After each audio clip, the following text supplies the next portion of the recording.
are.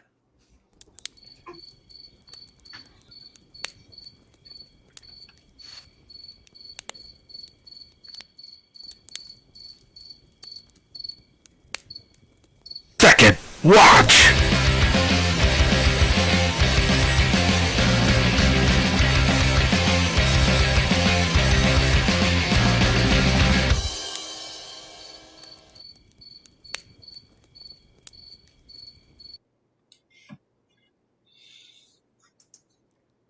Hey, what is up, everyone?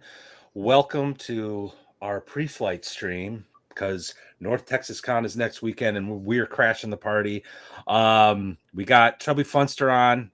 Frankly, this is really chill night. If anybody wants to join us, let us know. I'll throw a link in the chat. I can host up to 10 people. That'd be cool if we could fill it up. Gary, what's up? Brian, Chubby, what's going on, guys? Whew. What's up?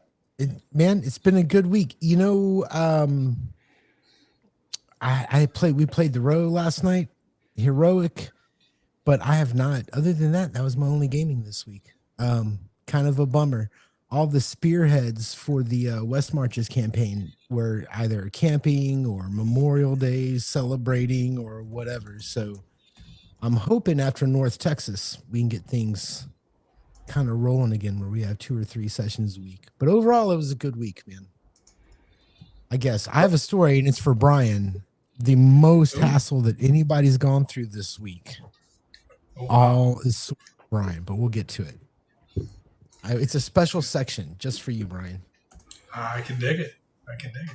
I ran my paid game on Sunday, and it just reminded me how much rules versus rulings sometimes becomes this tilting point. Boy, line of sight, man.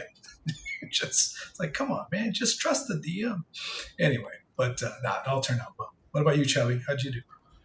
I was wondering if Gary's story involves trying to get Red Dead 2 to 100%. You know, honestly, I didn't get to play Red Dead 2 this week. It was the last week of school for my kids. So for those of you that have kids, you know that not only do you have to go to graduations, but you have to do things like schedule dentist appointments and physicals and all kinds. So it's just been crazy. And here in Austin, we had this crazy storm. It was a 30-minute. It was a 30-minute storm. My neighborhood is decimated. So amongst all the craziness this week, we have trees that it rained so hard they were pushed out of the ground in my neighborhood. Wow. The Black Lodge guys were being interviewed by somebody when it happened, and you could hear it through the noise reduction. Yeah, you could hear it. It was Chubby. It was so. My oldest boy's 8th grade graduation was at 6. And we were walking, I mean, literally right across the street from his school is like this Shell, an old service station, right? Not really a gas station, more like a service station. And 10 feet away from that was our car. And it came in so fast, we took shelter in the gas station. For 15 minutes, I couldn't get the 10 feet to my car. Wow. And then we tried to get home. And I don't know how it was on the highways, but the picture they're showing of like the flooded, underpass, that's like 4 blocks away from me.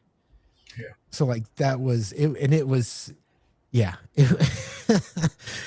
Anyway, we got our first super chat of the evening. Sorry to interrupt, but Disco Barbarian, please. $5. Thank you so much, man. Yard dog brothers and sword sisters. It's time for the second watch. So pull up a rock and let get down. I hope everyone.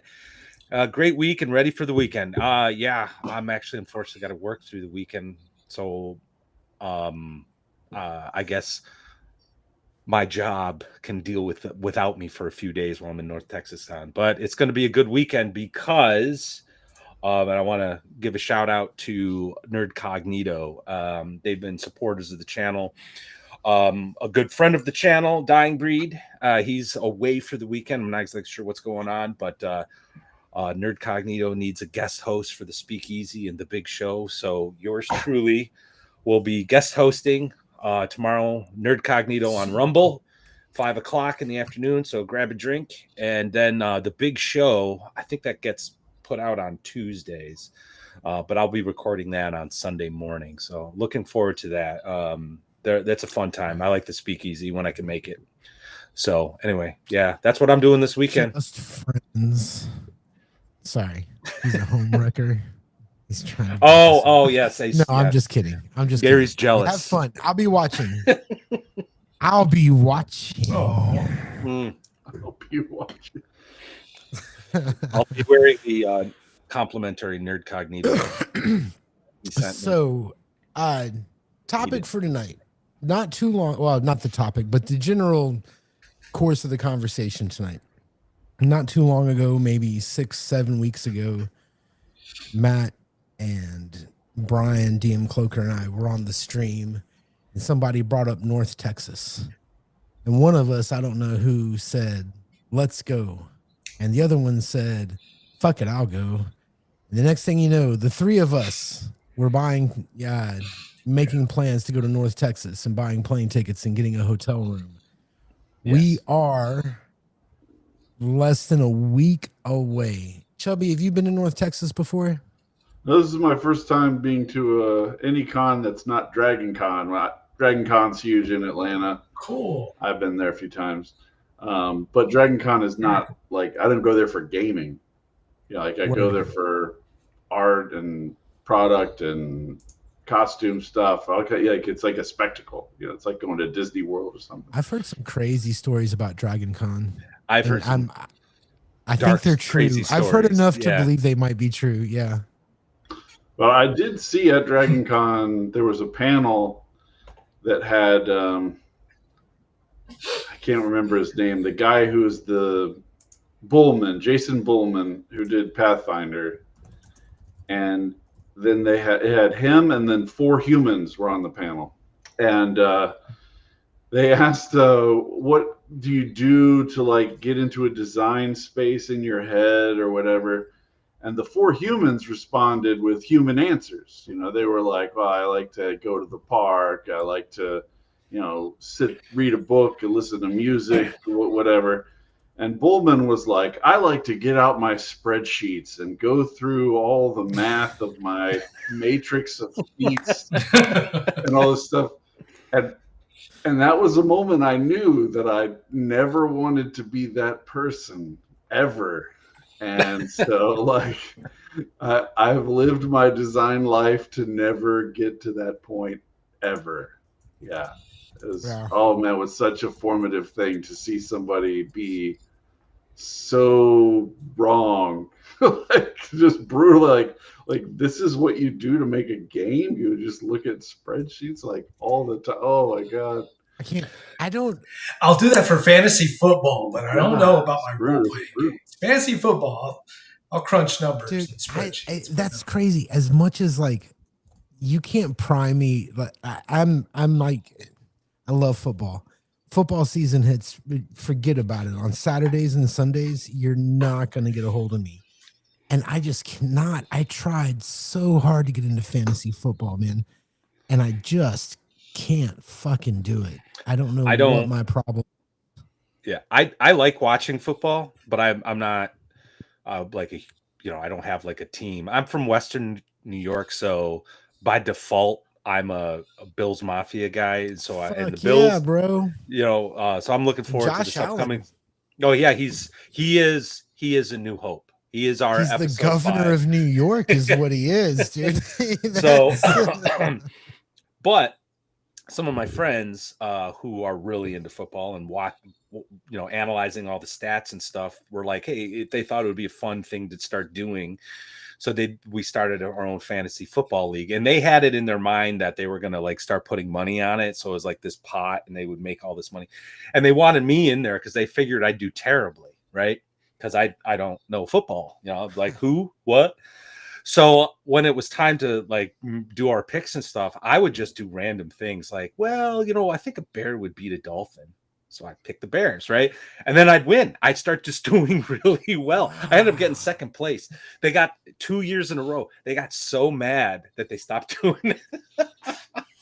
because I was supposed to be the loser or whatever. But yeah, I don't follow close enough to like do fantasy football like for real, you know. Like it was just a stupid little lark. I think that at one point I like assigned like a random die roll, and I was like, I just rolled this week. This is what I'm doing, and I guess I'll trade for this guy or whatever. So it's as valid a strategy as any, Matthew. I've been running a league for 27 years.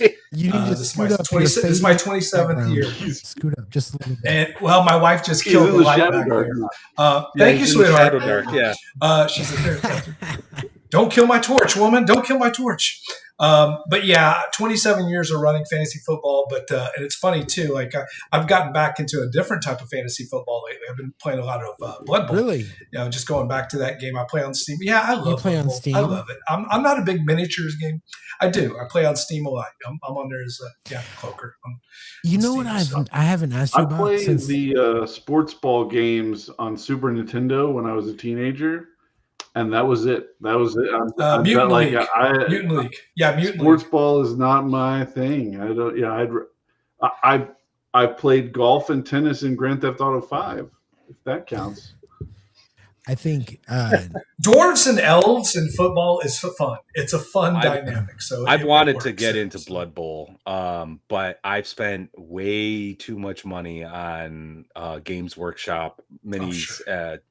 So if there's a video game I could download and play with other people, I might do that. So maybe I'll check that out, because I think Blood Bowl is hilarious. Like the idea, like they had for a while, they had a line of miniatures of like goblin and orc cheerleaders.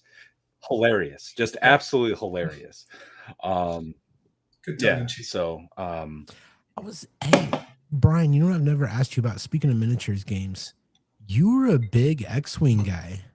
Like I played a lot of X-Wing in the first like 3 or 4 waves, but I didn't even realize, like I just was kind of looking things up maybe about a month ago and realized that it was kind of dead. Is anybody still playing where you're at?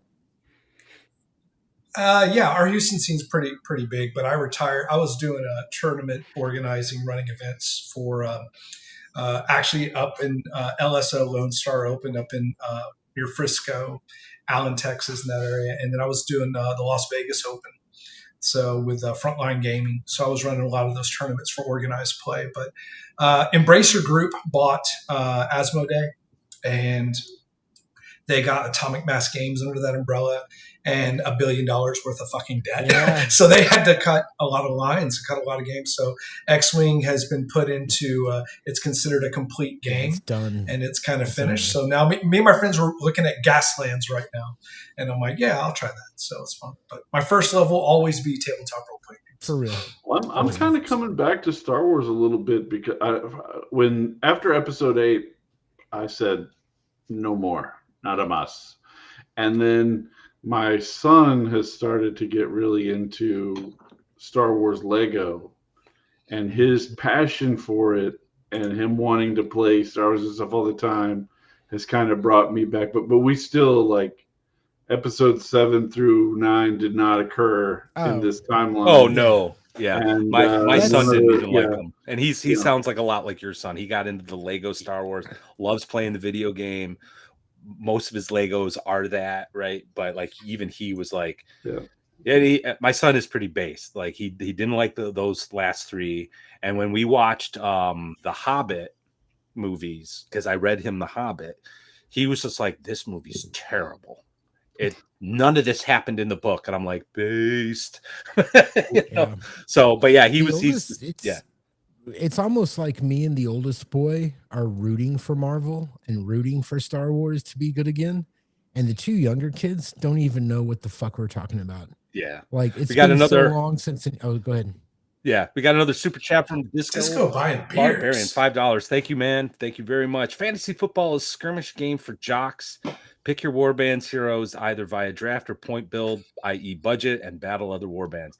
I agree 100%. There's like a meme out there. It's an older meme, but it checks out. Of like all these dudes working on their fantasy football league sheets in like this sweaty like apartment room, right? And it said something about you know, these guys make fun of you about playing D&D, but what is fantasy football? I can't remember exact wording of the meme, but that I've always felt that way. So there's a line from Man on Fire where Christopher Walken is like, a man can make anything into an art, you know, and he's like, Creasy's art is death. And he's painting his masterpiece. Like, great line, right? And like, that's kind of how it is. Like, guys find something that they really want to get into, and they will go deep. And the people will call you all kinds of names if you point out that, you know, women may like Star Wars, but there aren't a lot of women that know every race in Star Wars, that know every single thing. You know, guys will get so deep into whatever it is that they're interested in. And that's good. That's how we got to the moon, you know, so it's good. Oh yeah, I agree. Hey, we got a question from Ultra American TTRPG. I know that GM burnout exists, but does anyone ever feel player burnout? I've started to get tired of being a TTRPG player and just want to run games again. That's an interesting question. I know, and one I don't think I've ever really, because everyone seems to focus on DM burnout, right? I mean, like you see videos about it. Ginny D talks about it. I don't know if you're having player burnout. Like, are you having player burnout, or do your DMs suck? And I know Ultra, I've DM'd a couple games for you recently. I hope that's not the case. I'll get the band hammer ready. No, I'm just kidding. I was going to say, yeah. Frame it as it's aspirational, that like he wants to take more control, wants to bring more than he can in the player's seat. Yeah. I think for some people, and this happens to me a lot, it is hard to be a player. You know, I think there's a certain mindset that you get into when you are running games and you're constructing your worlds and putting your dungeons here and everything else. And it's almost like driving a whole different vehicle. You know, it uses a different part of your brain or what have you. And I understand some people don't like being players that much, you know? Yeah. I think, you know, for me, I think it's been really good for me to be a player again. We got Flint Fireforge joining the stream if I can find him. There he is.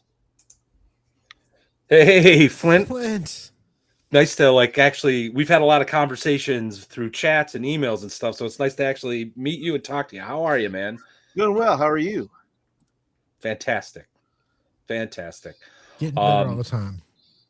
We're currently fielding a question about player burnout. Do you ever feel player burnout and feel like you got to get back in the DM seat? You know what? I mostly DM. So the longest game that I have played, I played Shadow Dark for about 8 months with Tim Shorts and a bunch of those guys that we played, you know, every Monday night.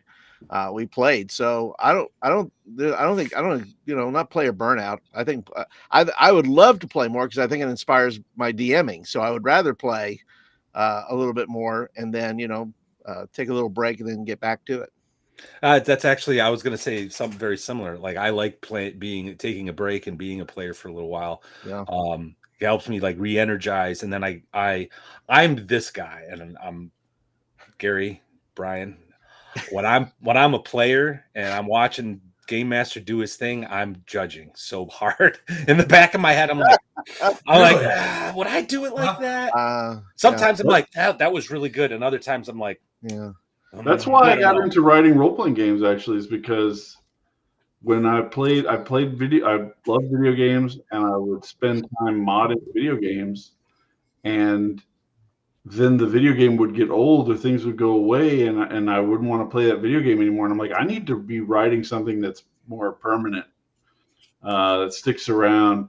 Because my big problem for years and years and years with video games was just I couldn't, like, I play Civilization and I'd go, you know what I need to do? I need to mod this and I need to mod that. And I need to do this.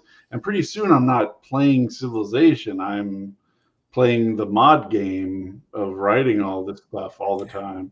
And so if I'm going to be doing that anyway, then I'm going to do it for role-playing games that I at least have control over and ownership of, rather than it being somebody else's video game. And so now, like, I only buy a video game if I know I'm going to really go long in deep on playing it for a long time, because the game, like, to me, like, if I buy a game and only get 30 to 50 hours out of it, I'm like, what is this piece of shit that I just put my money into? You know, like, I've got 3,000 hours in Civ 6. You know, I'd go hard on it. Yeah. And so some game that I only get one campaign out of, one thing out of, I'm like, this sucks. That's what keeps me going. My in-person. I really enjoy being at. Okay. No, go ahead. I was gonna say I really enjoy. I don't get to play that often, but whenever I do, I kind of have a twofold approach. One, I really love being the secret weapon for the DM at the table by finding players and playing off of them, and kind of doing that whole best supporting actor. And it's so much fun. I don't ever have to worry about the spotlight. It's my chance to actually not be in the spotlight. And so I'll write down things about other people's characters, and I'll find ways to prompt them whenever there's key moments. And then the other part of it, and by the way, I think we all probably, whenever we have a chance to play, there's always going to be a little bit of discretion, like how we process, like, oh, how would I do this? Or it's informational that we see a technique at the table that's being administered, and we want to find a way to integrate that. For me also, though, since I'm not running a game, I can take time to watch how players stay engaged or interface. And because I'm not running it, I get to be a spectator and see, okay, what is it that's working and that's keeping these different type of players, especially if they're very different types of players, like what's working to keep them connected. I get to write down and take a little bit of notes sometimes, and then I kind of run with that sometimes. That's my goal at North Texas, actually, is to take in the variety of abilities and skills that I don't normally get exposed to. So I've set myself up to be in a wide range of games run by people who really know what they're doing in a particular thing, you know. And then when I play with it, you know, be really paying attention, be mindful of what's going on, you know, write notes down.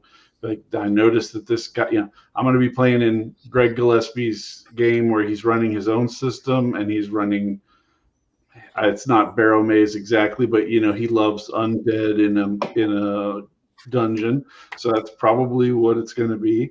And I'm just going to be observing it as I'm playing. Like, what is the secret that Greg Gillespie is bringing into this experience? You know, I'm going to be running, you know, playing in a game with Jeff Talanian's the GM. I'm like, what is his magic sauce that he's using? You know, all these different people that have really great skills. And then when I'm not playing, I'm just going to be walking around observing people doing stuff. That's my goal. Like, to me, it's like a research mission. And socialization. I want to network with people and study them. Like, I'm a zoologist at this con. Yeah, this is going to be my first like big con. Like, my very first convention like experience was VentureCon 1, and I've gone every year since. Venger likes to joke that he popped my cherry, but yeah. Like, wait, were you going to a con or were you in jail? More like Venger's or bunkmates. More like Venger's weird tentacle palace. Ooh.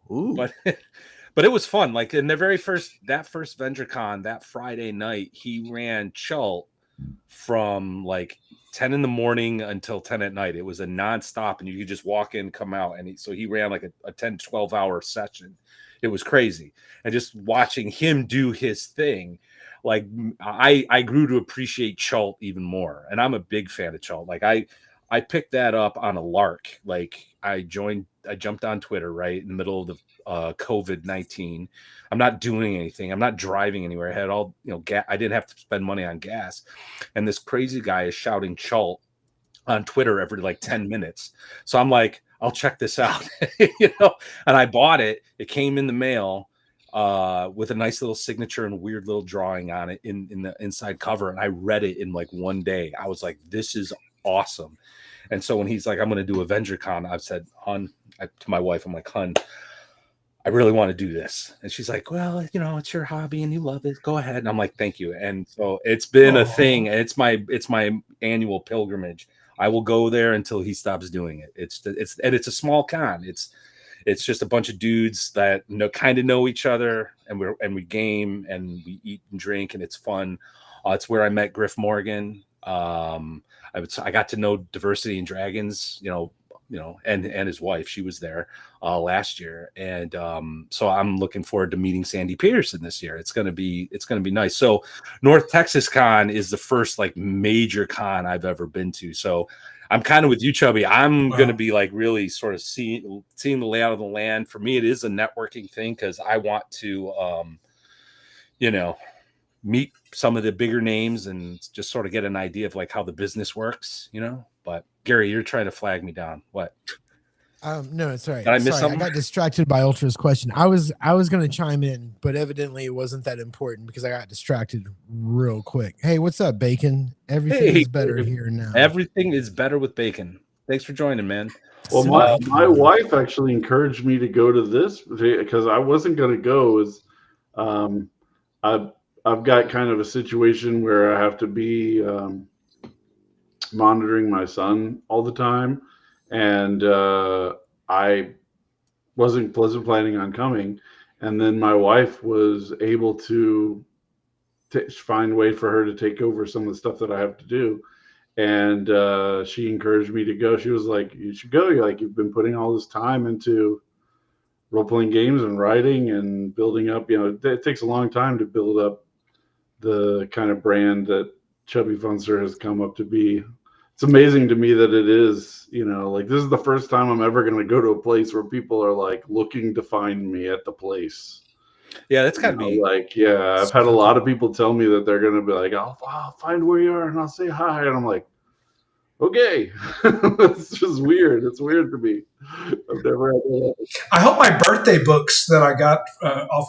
I hope they come in time so I can Chubby, I actually picked up the GM's Companion. Awesome. That is a great book. Like I took it came in the mail. I flipped through. I'm like, there's nothing but tables in here, and then I actually started reading it. I'm like, these are really good tables. Like this, I think you don't need to use it for Shadow Dog. You can use it for anything. It's a really good book. Yeah, see, like the idea of signing books is like totally new and weird to me. Like that someone would want me to sign a book. That's awesome. Oh, yeah. That's really, you know what, Chubby? I think. Okay, Chubby, I'll sign your book. How about that? I'll sign your book. What would be really weird is if you sign it and then we give it to a third person. Yeah. I'll take it. You see this little shelf right here? Like half of the books on that shelf are duplicates that I'm going to be just bringing to give away to people and people that I admire. Who knows? I might meet cool new people and give them one. To me, I don't have whatever it is that lets people walk up to a door and knock on it or call you unprompted and try to sell you stuff. I just don't have whatever that is. And so I can't even imagine walking up trying to sell to people when everybody's trying to have fun at a con. Like it's just against the way my brain works. Yeah, I would just give it to people. Gary gets on my ass because I'm kind of the same way. Because idea of shilling is like kind of. I'm just like, I made this thing. Listen, guys, if you're gonna do it, you got to go all the way. Matt, you make things. You need to just. That's what you're doing. And look, there's this. Actors don't get paid to act in the movie; they get paid to sell the movie, right? Like if you've got product out there, you need to shill. And I think that your stuff is good. You need to promote it more. And I have an ex-family member who worked in conventions. That's an interesting phrase. But go on. I know quite a bit about how conventions work, and bro, this is the idea of somebody going there to show, like that's what they're there for. if you really look into it, it's a 72-hour fire sale. There's a reason why people are there. So Chubby, there's going to come a day you're going to need to get a table, and you're going to want to sell some books. Same thing for Matt and everybody else. And there's this real DIY sort of punk rock attitude when it comes to this stuff. But the fact of the matter is that when you work hard to do something and you want to get it out there, this is just what you do. And I've known a lot of guys in punk bands, and trust me, they shill, bro. They shill. All right. Yeah. No, I get it. So, I get that it's what you're supposed to do. I get it. It's just, I would rather sit there and be like, hey, look, here's this cool book I wrote. And then like flipping to different pages and be like, check this out, like do this stuff. But like the idea of like, it's here, give me $10. That's the part that makes me feel weird. Yeah, I have zero problem with shilling. Shill away, by the way. I do love to shill, and I love to shill in a way where the person that's listening, I'm doing them a favor, really, by telling them about. That's how I feel when I watch your videos. Do you? Because I try to do it in a way that's I'm working. I'm doing the work. It's not like a 30-second commercial. It's like, I'm going to show you the work. I'm going to, you got the math problem, but I'm going to show you how I got there. And so I'm going to work out the process as we go and say, okay, this is what's in it's what's in the zine. It's what you're getting, everything I've kind of worked through for myself, For those in the audience that may not know about your stuff, Flint, do a quick thing about it, because I bought a couple of his zines. They're really well. Now that you ask. See, here you go. We're gonna have a master class in shilling right here. Right here, baby. Right here.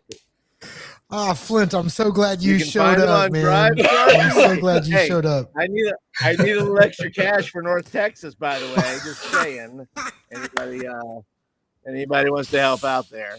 No, I can tell you. Yeah, I can tell you that I'm up to zine number 11, which is my first. And the whole thing just was around the fact that I wanted to do something for my channel. Okay, what can I do as a process that's going to, benefit me in the long run, but also benefit those who I want to show you how to build a setting. And so I wound up building this whole setting of Kriesh, and then working this process from Rob Connolly's book, who, by the way, shout out to Rob, has a Kickstarter going on. So I just thought I'd throw that out there as well for his Majestic Lands. And so for me, I said, well, I'm going to do his 33 steps. He's got 33 steps in how to make a fantasy sandbox. I said, well, I'll just do that as part of the channel.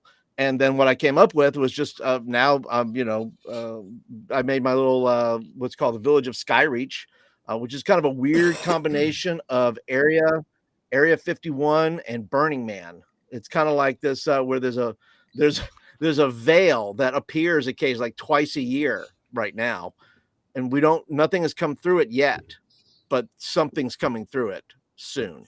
And then that's where all the people will be eaten or attacked, or something will happen at this festival. In fact, that's going to be the thing. People are going to come to the festival to be eaten or attacked. That's kind of and then you have the Aetherian guards are going to be there, and all these things that are be like, what's coming out of the, it's like joining the military is going to show up, like, hey, the National Guard's like, what's going to come out of the thing this year? What's happening? So for me, just to do the process, to work the process, and then, share it with people. And then if people find it worthy, if people say, look, appreciate the work, you've put the work in, it's interesting, I think I could use that at my table, then it's win-win. Yeah, for me. I picked up the a couple of your a bundle. I can't remember which bundle it was, but I got a couple of the zines in there. And you were talking about the territories and using Gary's favorite thing, the hex flower, as sort of like as sort of a basis. And I'll tell you, it was actually kind of an interesting use, because it wasn't strictly a hex flower, but it inspired me to, because I was wrestling with how to expand some of the Shadow Dark game jam things that I wrote past couple of years, and it inspired me to add to them, give them some depth. And in particular, the first thing I ever wrote for Shadowdark, The Haunting of Ashtonshire Keep, is now just going to be called The Haunting of Ashtonshire. So there's going to be a hex flower, which is the barony that she haunts. And then there's the keep, and there's a little village, and they're all terrified. Gary and a few others from my Discord server have been playtesting it. And it's given, how do I put this? It's just added a level of depth. So like your zines are useful and are interesting, and I think everyone should go and check them out there. Well, I just put a link in the chat. Oh, so I will put that in the in doing that. And that's the thing. Look, if I can, and part of the other thing too was to inspire, right? Part of my channel is to inspire. Look, I tell people, look, if I can do it, I mean, look at me. I mean, yeah, I mean that's a low bar. I mean, hey, surely. I don't know. Wait Yeah, a second. absolutely. I don't know that that's true. Just ask my wife. I mean, guys, that's I think that the reason that we know who you are is because you are good at this. Now you can go to Drive-Thru RPG. No, seriously, you can go to Drive-Thru RPG and wade through schlock. I mean, just stuff that's not. Yeah, some of the ideas might be great, but I'm never going to see them because the product itself looks bad, or the product looks great and you get roped into buying it, and it's just you could have listened to a podcast instead, or something. Yeah. So people recognize that quality, and I think don't sell yourself short. I think the biggest thing, you kept saying it, the biggest thing people are looking for is useful, right? I don't buy a new game all the time because I want to play that new game right away. I'm going to steal ideas from that game and put them in my game, So exactly. That's what it's for. I really encourage third-party creators, like above all, make your game useful and usable at the table. Make it usable, like organize the information.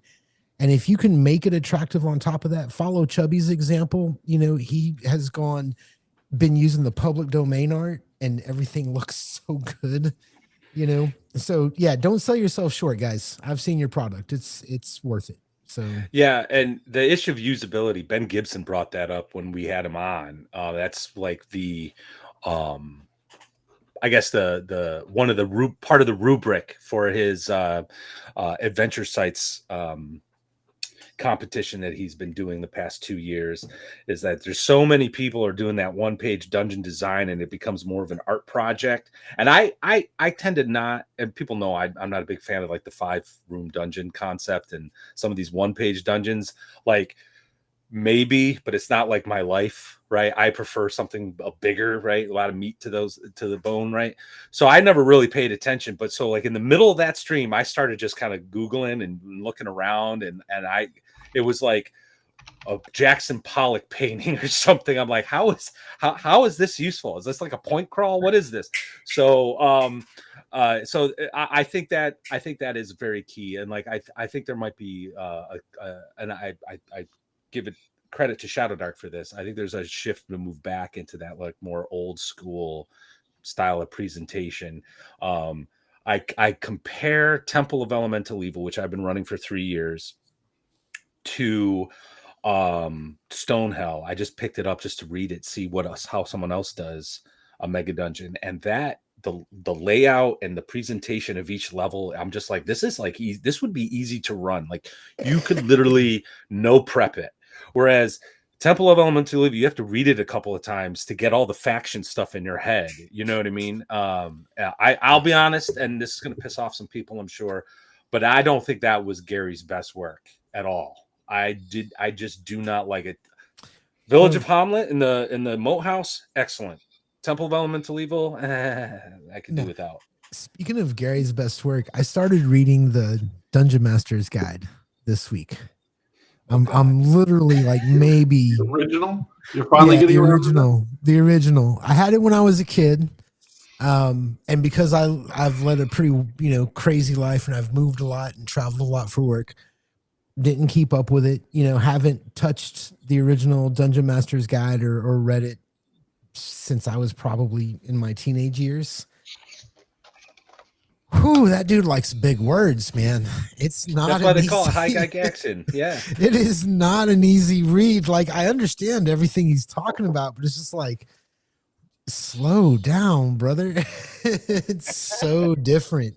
The way the information, and at the same time, he has a 12 different 12 different phrases. The thing for is prostitutes.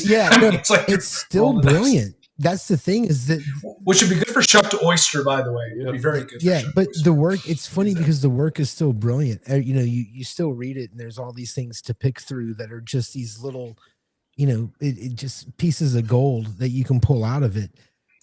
At the same time, it's really like, I understand why D&D is a niche hobby. Like, who can get through it so hard, man. So anyway, sorry. That one of the things that I know that Brian's been talking about too is that the GM innovations on the Shadow Dark chassis of making it easier and easier to run.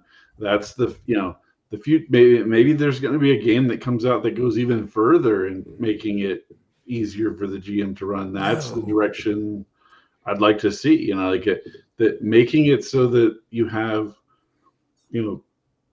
simple systems that the GM can use to run things that we haven't even thought of yet, of the way of doing, how it works together in a way that makes it easier.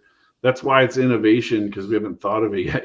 That's when people complain about the next new thing and they're like, I don't understand why it's so popular. It's like, yes, exactly. You don't understand. That's why it is so popular, is because you failed.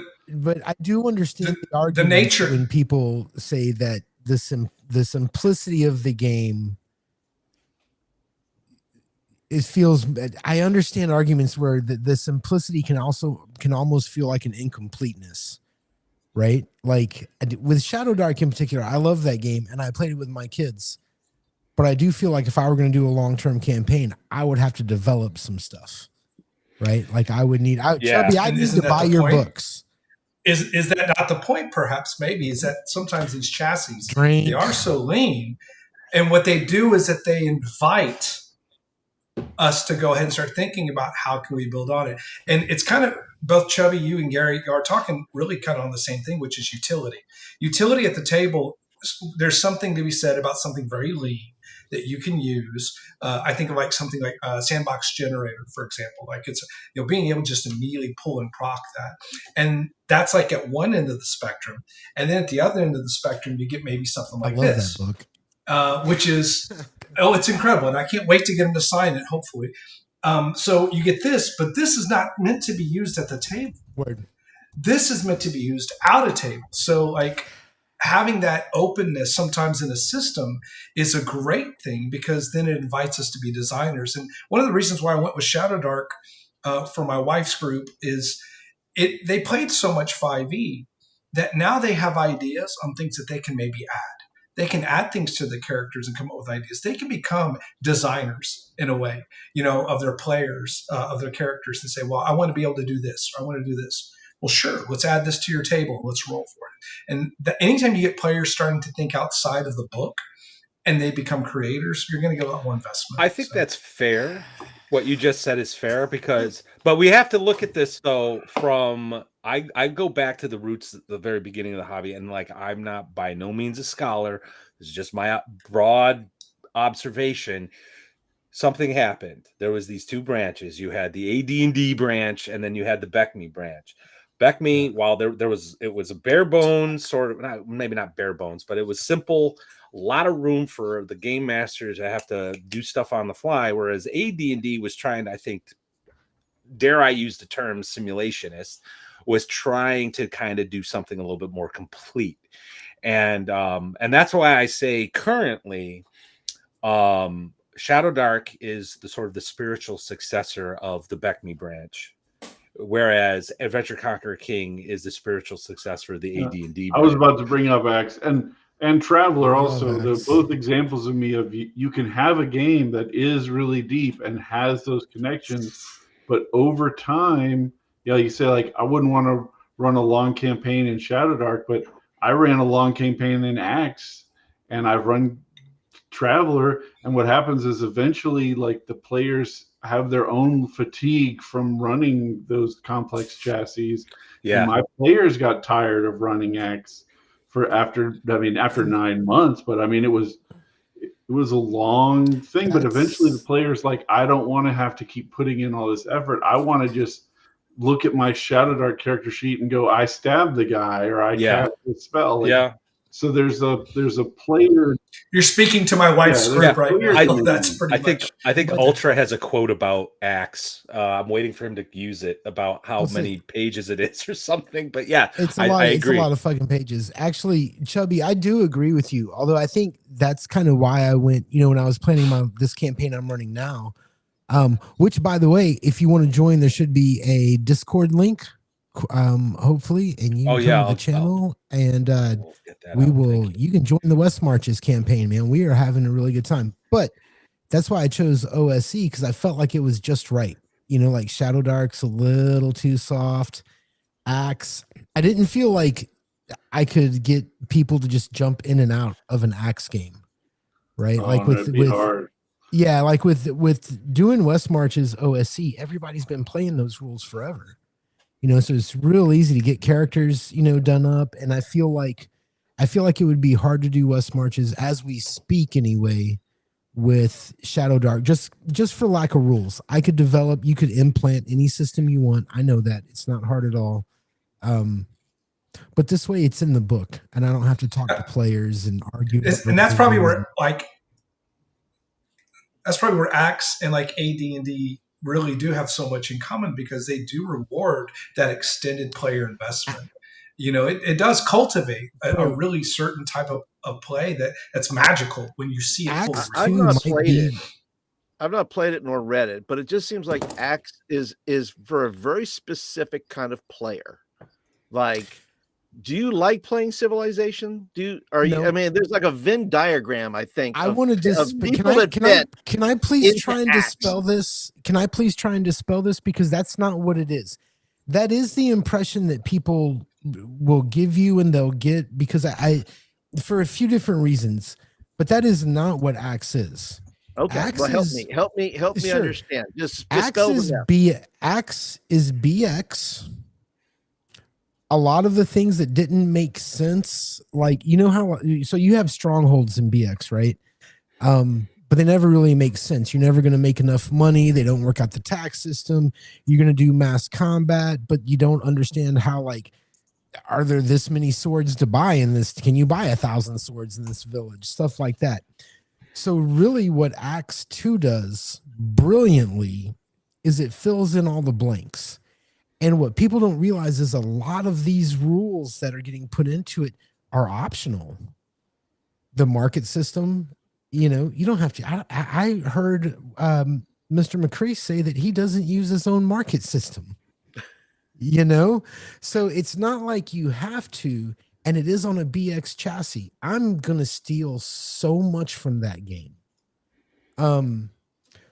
However, playing it rules as written, I do think it attracts a the kind of crowd that, like, probably I'm not the right person to DM for, because I'm pretty loose. I drink when I play and I can't do math when I'm sober. So, But Gary, I since you guys emboldened me, I'm gonna shill here for my product, right? You say you can't run a West Marches game in Shadow Dark as effectively. That's your position, right? It's just time. It's the time rules. They're not there. Yeah. So this is I'm just gonna. Can I share this image, Matt? Yeah. Let me add it to the scene. Go for it. Yeah, do it. Bring it. All right. So this is the map for Terra Invictus that I wrote for Shadow Dark.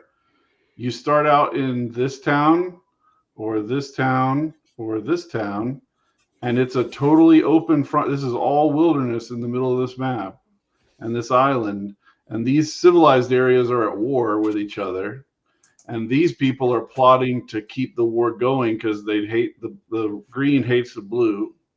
So you can get involved in any of that politics, or you can explore all this stuff however you want. And it has all Shadow Dark stuff. You can run it long. You could run a 2-year campaign on this map. I believe. And everywhere you go, there's hex keys for all these hexes. And if some of them have a dungeon on it, you use the random generation in Shadow Dark to make a dungeon on the spot in 20 minutes. Bro, the Shadow Dark random dungeon stuff has been such a huge help in my campaign. And as beautiful as your map is, I want to show you that I've played about, I think we're session 6 or 7 of the West Marches campaign.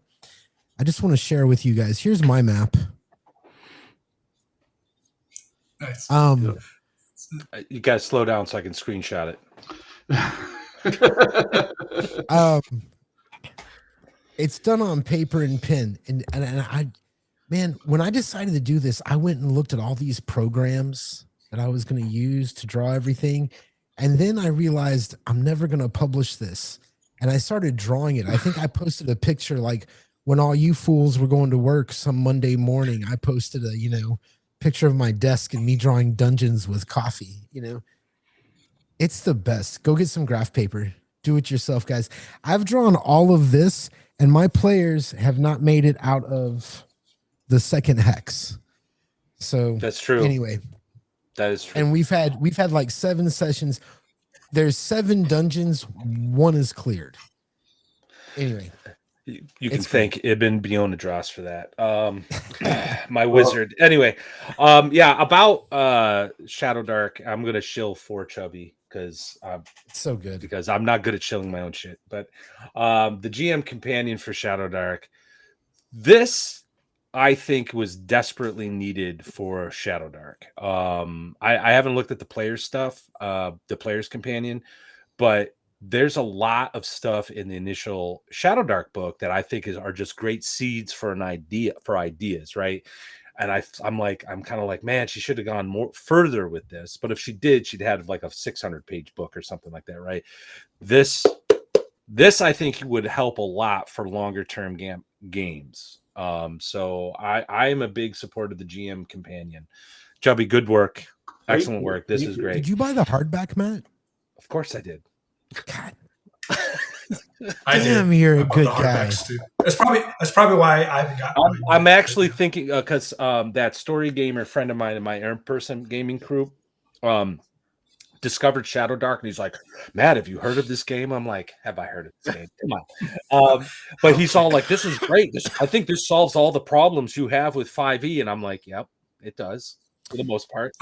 But there are also, so my in-person gaming group is really into Skyrim. So I've been thinking about picking up the Shadowrim book. The only reason why I haven't yet is I finally got my hooks in with Gods of the Forbidden North, using the rule cyclopedia. We've played 2 sessions. I've imposed 1-to-1 time, and the story gamer friend of mine has just been bitching. He's like, "Oh, this is stupid." But you know what? You know what happened? When I told them, look, guys, the way you got to look at it is this: our gaming time, the 4 to 7 hours we play, is a resource that you're going to use up if you screw around too much. So you really got to plan and this, that, and the other thing. Within 2 hours, all of a sudden the cell phones were down, and they were. Who's our quartermaster? I am, and we got this much food. They were so like in it, and I'm sitting back, and the whole time I'm still getting the snide comments about how stupid the OSR is, and I'm like, if only you could see what I'm seeing right now. I got a big smile on my face. I can't wait. Tomorrow is the day they get back from Morcall's tomb. So downtime begins before our next session. Can't wait to send that email. So, anyway, that's the only reason why I haven't picked up Shadowrim, because I don't want to take them away from this just yet. This is the best pitch I can give you visually. You can get this map printed from drive-through. They're 12 by 18 maps you get printed through the card system that drive-through has. That's different from the books. So it ships separately, but it's nice. Great. So all these little tagged hexes are described in the book, and You can go around, all the settlements or everything's there. You can run it as a open world sandbox campaign, whatever you want to call it, just like Gary wants. Can I share a testimony right now that bonds all three of what you guys have been talking about? And Gary, you did something about it here. Matt, you brought something about it, and then C, you brought it home. So this is it in real time for me. I kicked off my Shadow Dark, originally Northern Reaches Mystara campaign, and I was originally going to have them up there in that area. And as I was getting ready for the game, I completely called an audible 1 hour before kicking off this campaign. And I loved the idea of just putting them all in a boat. They escaped from sea raiders and had them just land. I think it's the Isle of St. Andrew, whatever's within the Midnight Sun. And I'm going to have them there because that simple little map and giving them the player's map that they're going to find and being able to go hex by hex. And then I ordered Shadowrun, because that's going to be eventually my big place. So this whole time, I had originally envisioned trying to work in Mystara, but it's such a known commodity that I want to have that feeling of exploration again too. And I want that hex crawl experience. I know Western Reaches will be out, to also give me a little bit more juice. But it's definitely goes back to the idea of what that system is about, which is exploration. It's not the combat pillar; it's the exploration pillar. And I really, really am looking forward to using Shadowrun, just because I'm not very well versed in a lot of Norse. I mean, I watched The Northman. I'm going to watch Vikings, the series soon. I'm not very, I read Walt Simonson's Thor run, but I'm not very well versed on a lot of the Norse mythos and creating that.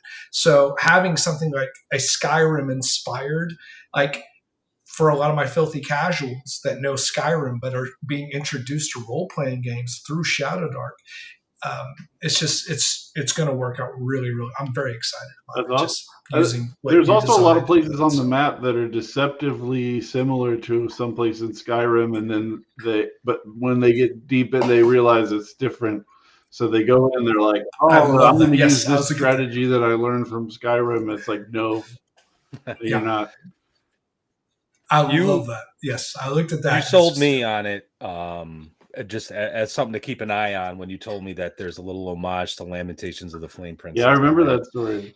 So, that's just awesome. Not to hijack the conversation about Shadow Dark, as I know it's the new hotness and remains to be the new hotness. I'm going to shill because we've been chilling. Yeah. Sorry. All right. This is Wretched Folklore and Isle of the Sapphire God. If you play the Red Room's Wretched RPG, these are for you.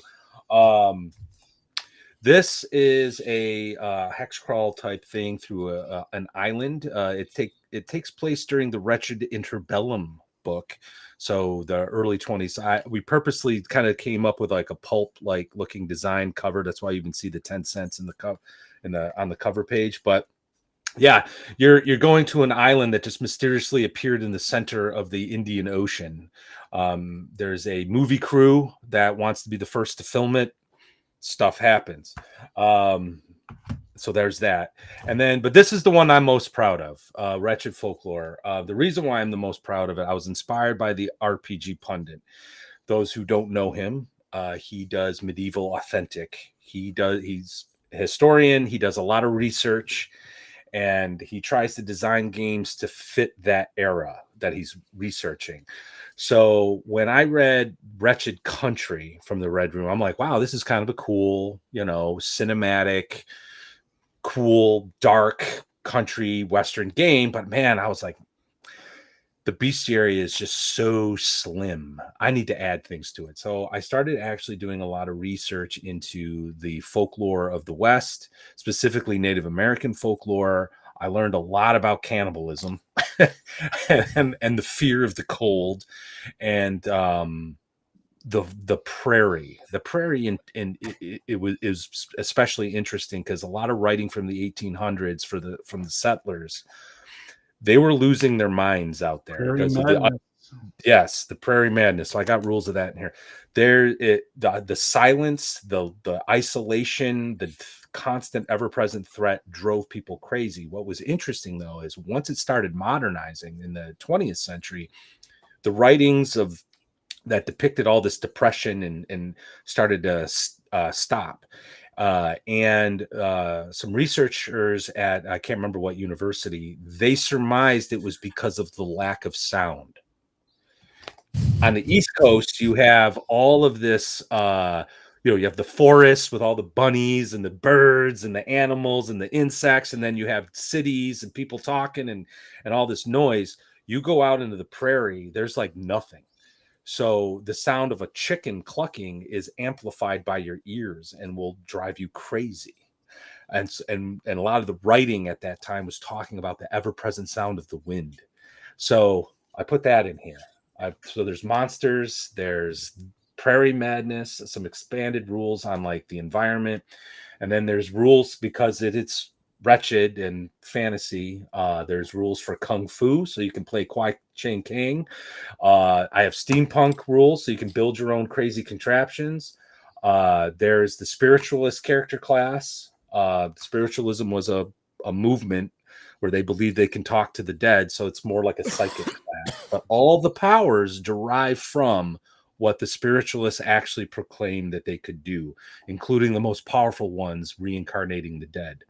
So there's a bunch of that stuff in here. I'm really proud of this because I did a lot of work, and Miguel at the Red Room, I mean, he did a really nice job with the layout, and some of the art from Stable Fusion that he put in there. Some of it was pulled from public domain. I did the cover, but yeah, so you can find the PDFs at the Red Room, but because the Red Room has been banned from Drive-Thru-RPG, the only way you're going to find this stuff is at Lulu. So check that out. Yeah, Miguel, why aren't you coming to North Texas? Anyway. Well, they have to fly from Portugal. I know. Portugal. Hey, can I do a quick detour? I want to talk to Brian for a second. And I want to tell you, Brian. I want to talk to Flint. Flint's hardly. Brian, hang on real quick. I have to do something real quick. Brian, when we talked about going to North Texas, one of the first things that happened is you talked about this beer.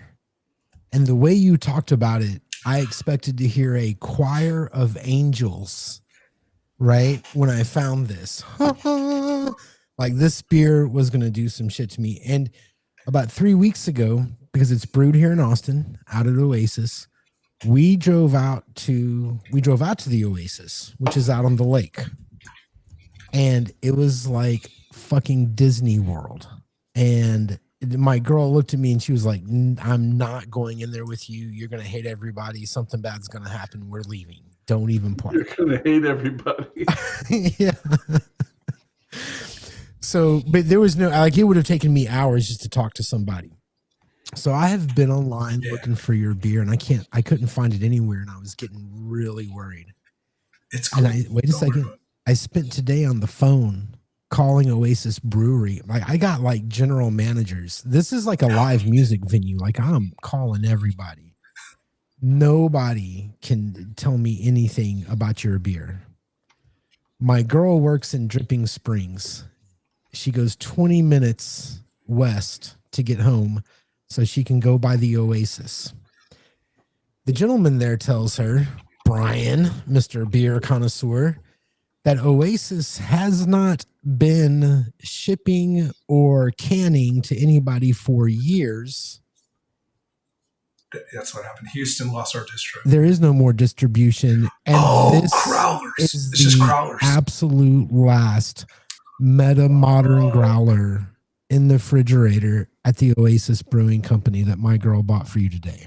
Oh my gosh. So when I see you, I'm going to bring it in a cooler. I'm going to make sure it doesn't get skunked. Thank you. You will not find your beer again. Do not thank me. That's my crazy. Girl is fucking incredible. Thank you. It's the last It's one. a session IPA for those who don't know. One. Yeah, it's the last one. That's like drinking a unicorn, right? Should According to the guy at the brewery, they haven't decided if they're making it again or not because of something they do with it. What's your favorite beer? So there is no more in the fridge. It's a good river This is beer. the last one. Thank you, bro. I'm gonna go put it back in the That fridge sounds like for an you. adventure quest. There's that we Bro, just put I fucking level 2. When Gary had told it, it was a couple weeks ago, and Gary had mentioned that him and this girl were like, they went there like, oh wait, we don't want to be here, and I thought that was such a great situation for a role playing game. Like you go to this brewery place, and it's like there, and all these people are having such. I was like, man, that's a total session. Hey, Flint, is that a Star Wars issue 1 over your left shoulder? No, yeah. That's a birthday card my daughter got for me.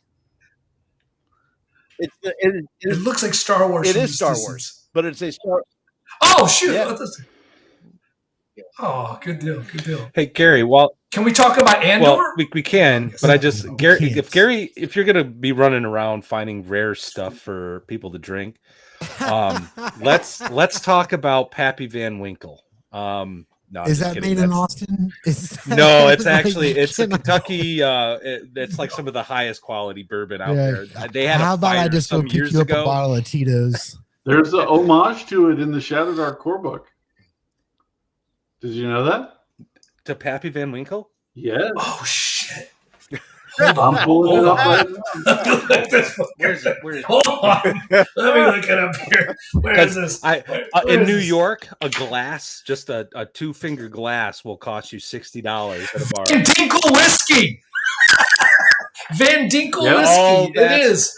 If you roll the 12, 137. it's right there. It's right I'm gonna there. have to pour another drink. 20 gold a sip. That's about right.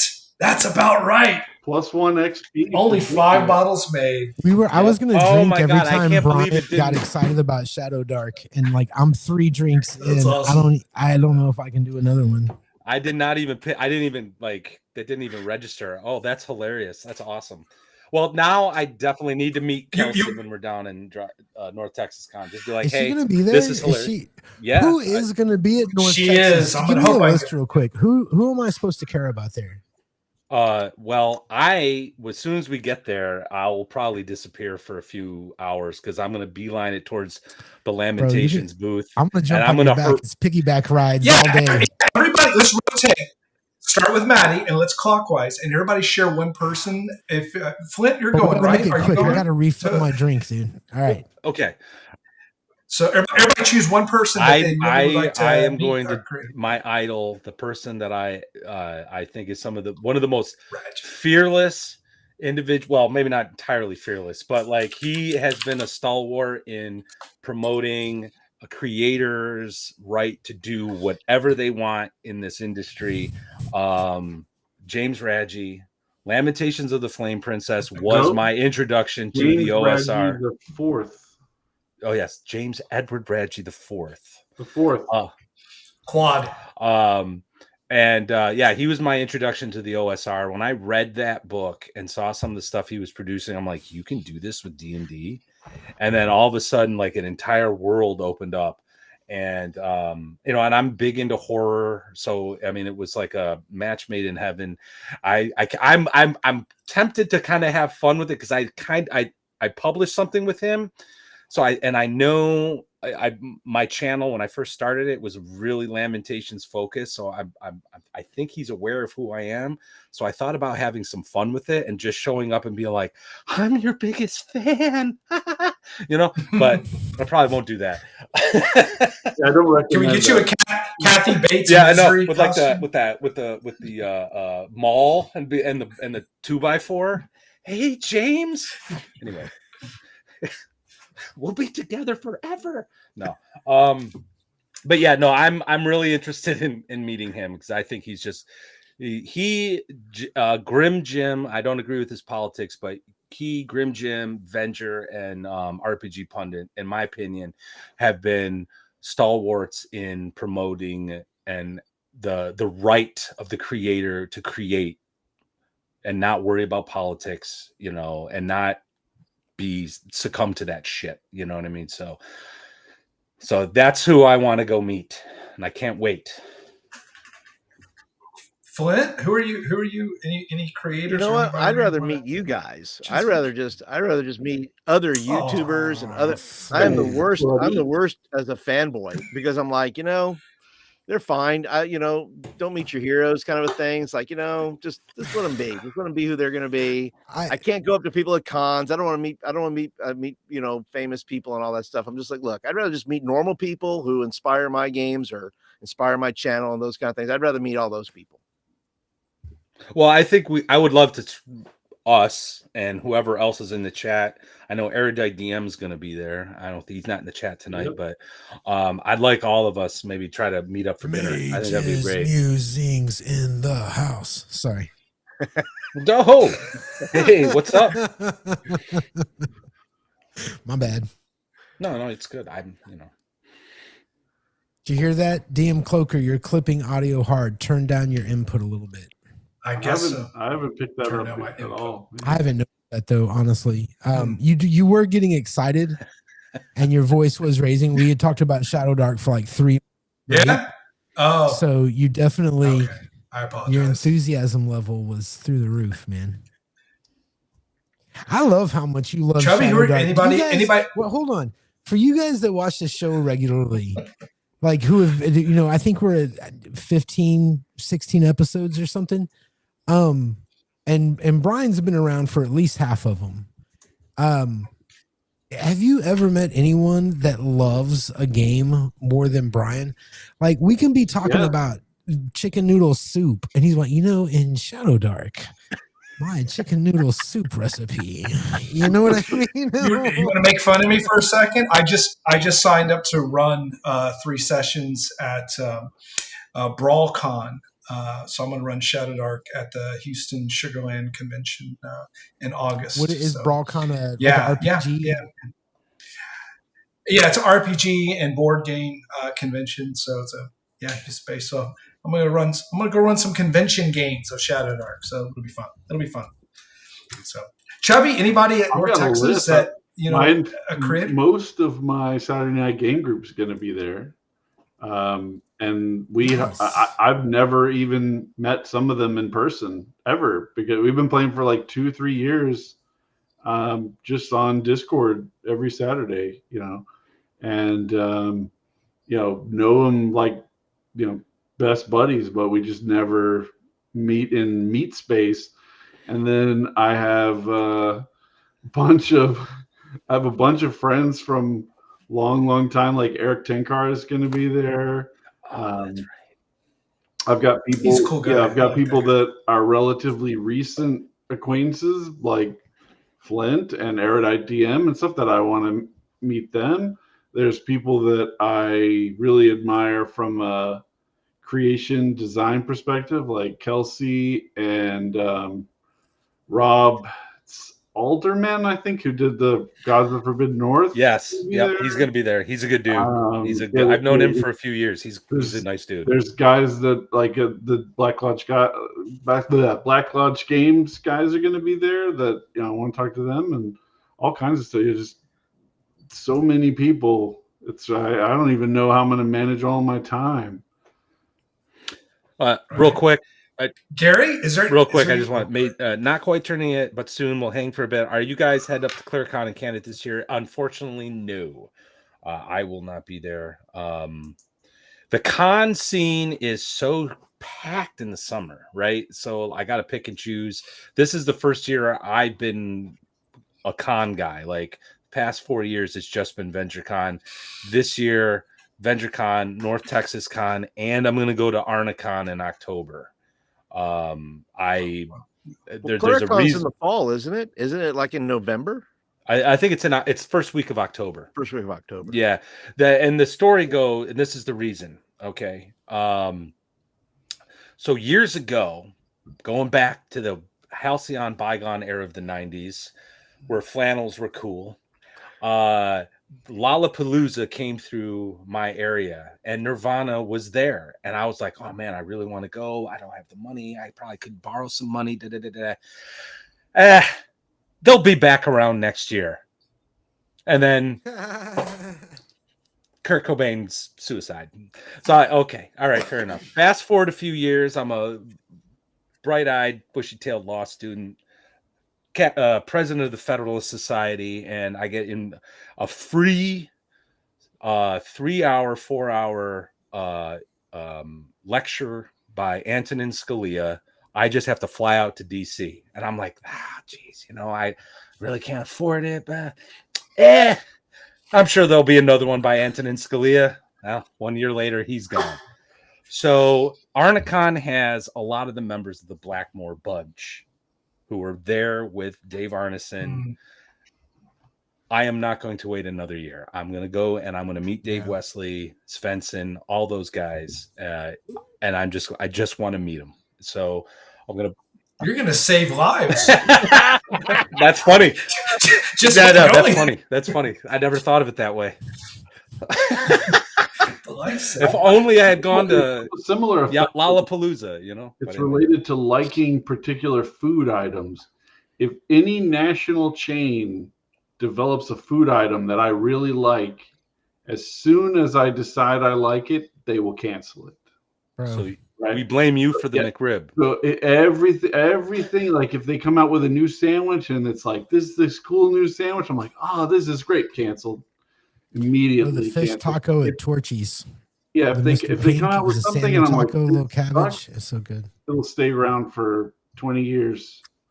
It just it's brutal. And what's terrible is some of the stuff that I do at work.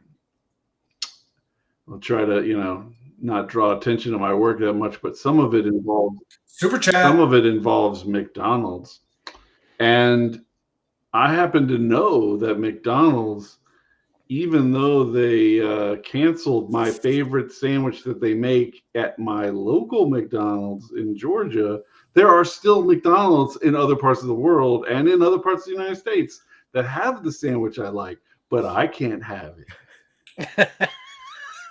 That's called a road trip, brother. You gotta go on the great journey, like looking for beer. You gotta go look for the sandwich. Yes, there you go. All right, we got a super chat from Barrows and Borderlands. $10. Thanks, man. Oh, and by the way, well, I'll read your chat and then I'll do a little shilling. Else is fun. Barrows and Borderlands. Need a space Ravenloft actual play from y'all. Play some with me at Arnicon. Oh, dude, you're gonna be there? Now I'm really excited. That's great because also Macris is going to be there as well, so I get to meet him. Hold on 1 second. Matt goes to his hoard like a dragon.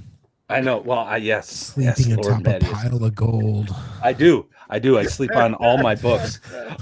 This is Barrows and Borderlands. I just got it. I just finished reading it. I'm going to do a write up soon. This I think $50-$60 box set, classic style presentation. You got a bunch of little books here, 4 books, and a set of dice. And correct me if I'm wrong, and I forgot to say this in my unboxing video, but I think the author's wife made these. Correct me if I'm wrong, but yeah, it's awesome. Like this is OD&D with a little, I think, Lamentations twist. I actually want to pick the author's brain on this because there's some interesting things in here. There's a whole section on the King in Yellow and Carcosa, and I'm like, this dude is like, he's pulling on all the right things for me. Like, so speaking your language. Yeah. Oh, all right, man. We got less than an hour. Were you asking me a question, Brian? Gary, did you? Yeah. Who do you want to meet? Yeah, I was wanting to know. I don't even who know do you want to meet, or any creators? Gary's just going to drink with everybody. Other than you guys, no. He's such a musician. He's such a musician. Where do I gotta go? What am I playing? Must show up, play bass, drink Corona. That's not too far from the truth, actually. So what if we put him in a little costume and let him dance around like a bard and play songs for people in different games? He is our bard. He is our bard. Look, guys, here's the thing. And this is, everybody's going to be like, oh man, you're not hardcore, blah, blah, blah. Like, I've heard all the names that everybody says, and I've read the books that they've written, and I've played the games that they've created and all of that kind of stuff. But I never, it wasn't until I was an adult that I even cared who some of these people were. You know, they were books on shelves, they were boxes. It was what I did on my Saturday afternoon. You know, it's the same thing. Like like with comics, I didn't know who wrote my comics until I was an adult. And so like it's cool that there's going to be people there, and it'd be great to meet people who did this, you know, and all this stuff. And I'm looking forward to it. But I just, I was never. You like you're a Marvel. You're a face strip guy. Winter and Grubb are going to be there. That's really cool, so, man. like, And you know what? And Yeah. that's awesome. And if we happen to sit down next to each other by accident, I would love to ask him some questions. You know, but here's the thing. Just talk about Super's thing, design. Here's the real thing. Here's the real thing. I don't want to bother anybody. All right. Like, I'm not that dude. I'm not going to be like, hey, man, you did all the thanks for all the stuff you did. Love it. I can't be that guy. You know what I mean?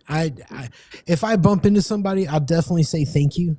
You know what I mean? Or thanks for Sure. the work you did. I really gracious. appreciate it. You know, I'm a big fan, Sure. whatever.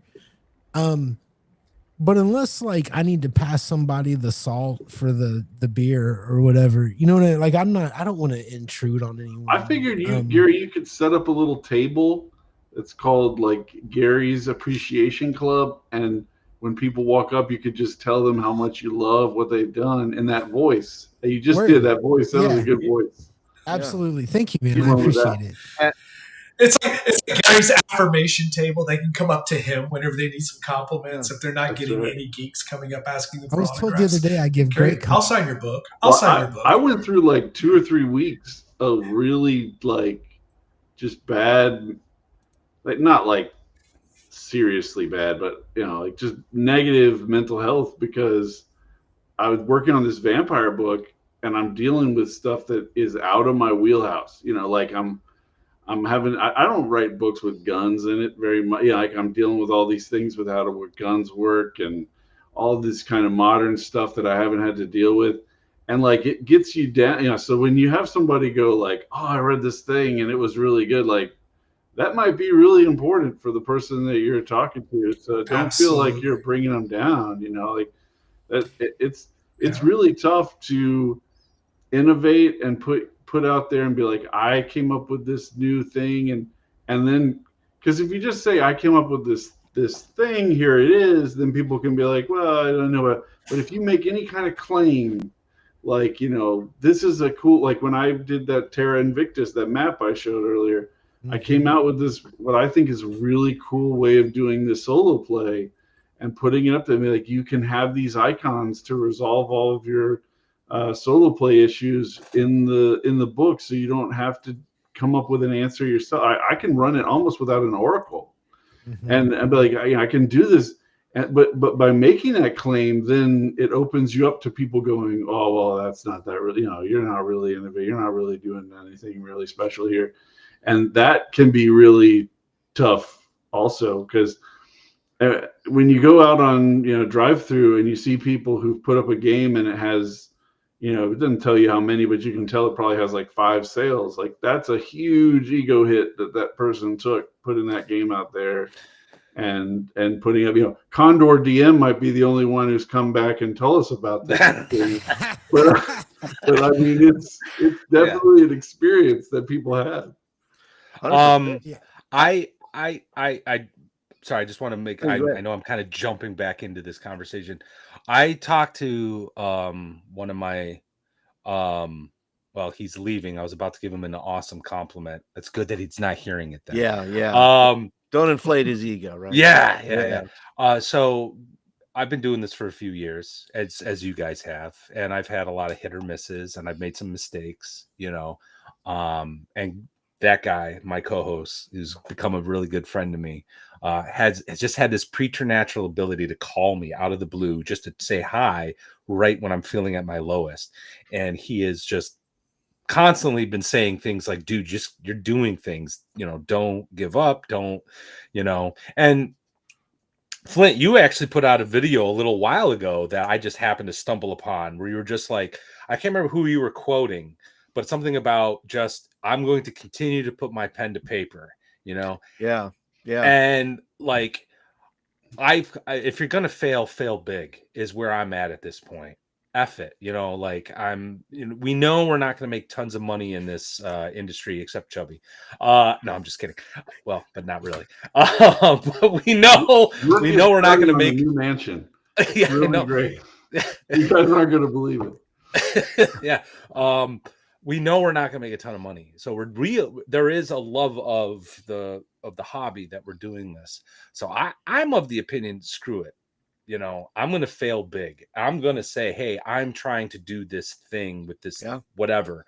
And if it fails, fair enough. I'll be honest with you. I wrote something for Lamentations, the thing that I love, but you know what? I don't think I did a great job with it. I hope, and I'll be, that's why I don't shill it all that often. And it's one of the reasons why I haven't tried to shill any or approach Raji with any other ideas, because I feel like, I might not be ready, right? Well, that was a few years ago. Now I think I'm ready. You know what I mean? So I say fail big. If you're a creator and you want, or if you're thinking about creating, go for it. It is better to shoot for the moon and miss than aim for shit and hit, right? And I'll go on a limb right now. What I'm doing with the Haunting of Ashenshire is using the concepts of the hex flower to try to emulate the kind of insanity that the Blair Witch imposed upon the people in the original movie, The Blair Witch Project. So you're like walking around and getting lost, and she's just taking away all your resources. So when you finally get to the keep, you're at a weakened state, right? I have no other monsters. It's just her. There's no random encounters. There's nothing. It's just her. And it's going to take who knows, in-game days, weeks to finally confront her, right? But like, if I do this right, and Gary gave me some good pointers after our playtest, like, if I do this right, I think I'll do something pretty wild, and I don't think has been done in horror gaming.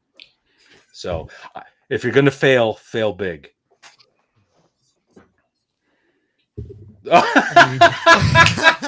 Yes. Yes. Oh, you guys just became my favorite people in the world. Thank you. That movie, Matt, I just want to say a few things. Kid, man. Oh yeah, that scene was terrifying. So but here, the creativity requires, first off, a lot of passion. That's what lights the fire, right? Whether you're running games or designing games, it requires diligence, resilience. There is something to be said about having that little bit of validation, and I think you're absolutely right. Chubby, you said something along the lines like, just having sometimes somebody say something about something that you put out there for consideration, which also requires humility, because creativity does require humility. And I'm thinking about some of the people I also want to meet. I'm looking forward to seeing Zeb Cook, who wrote the X1 series. As a kid in 84, 85, I ran the Desert Nomads modules. I'm really looking forward to seeing that guy. And then I think like Alan Hammock. I mean, that guy probably did not have people like everyone else here to talk to. What happened?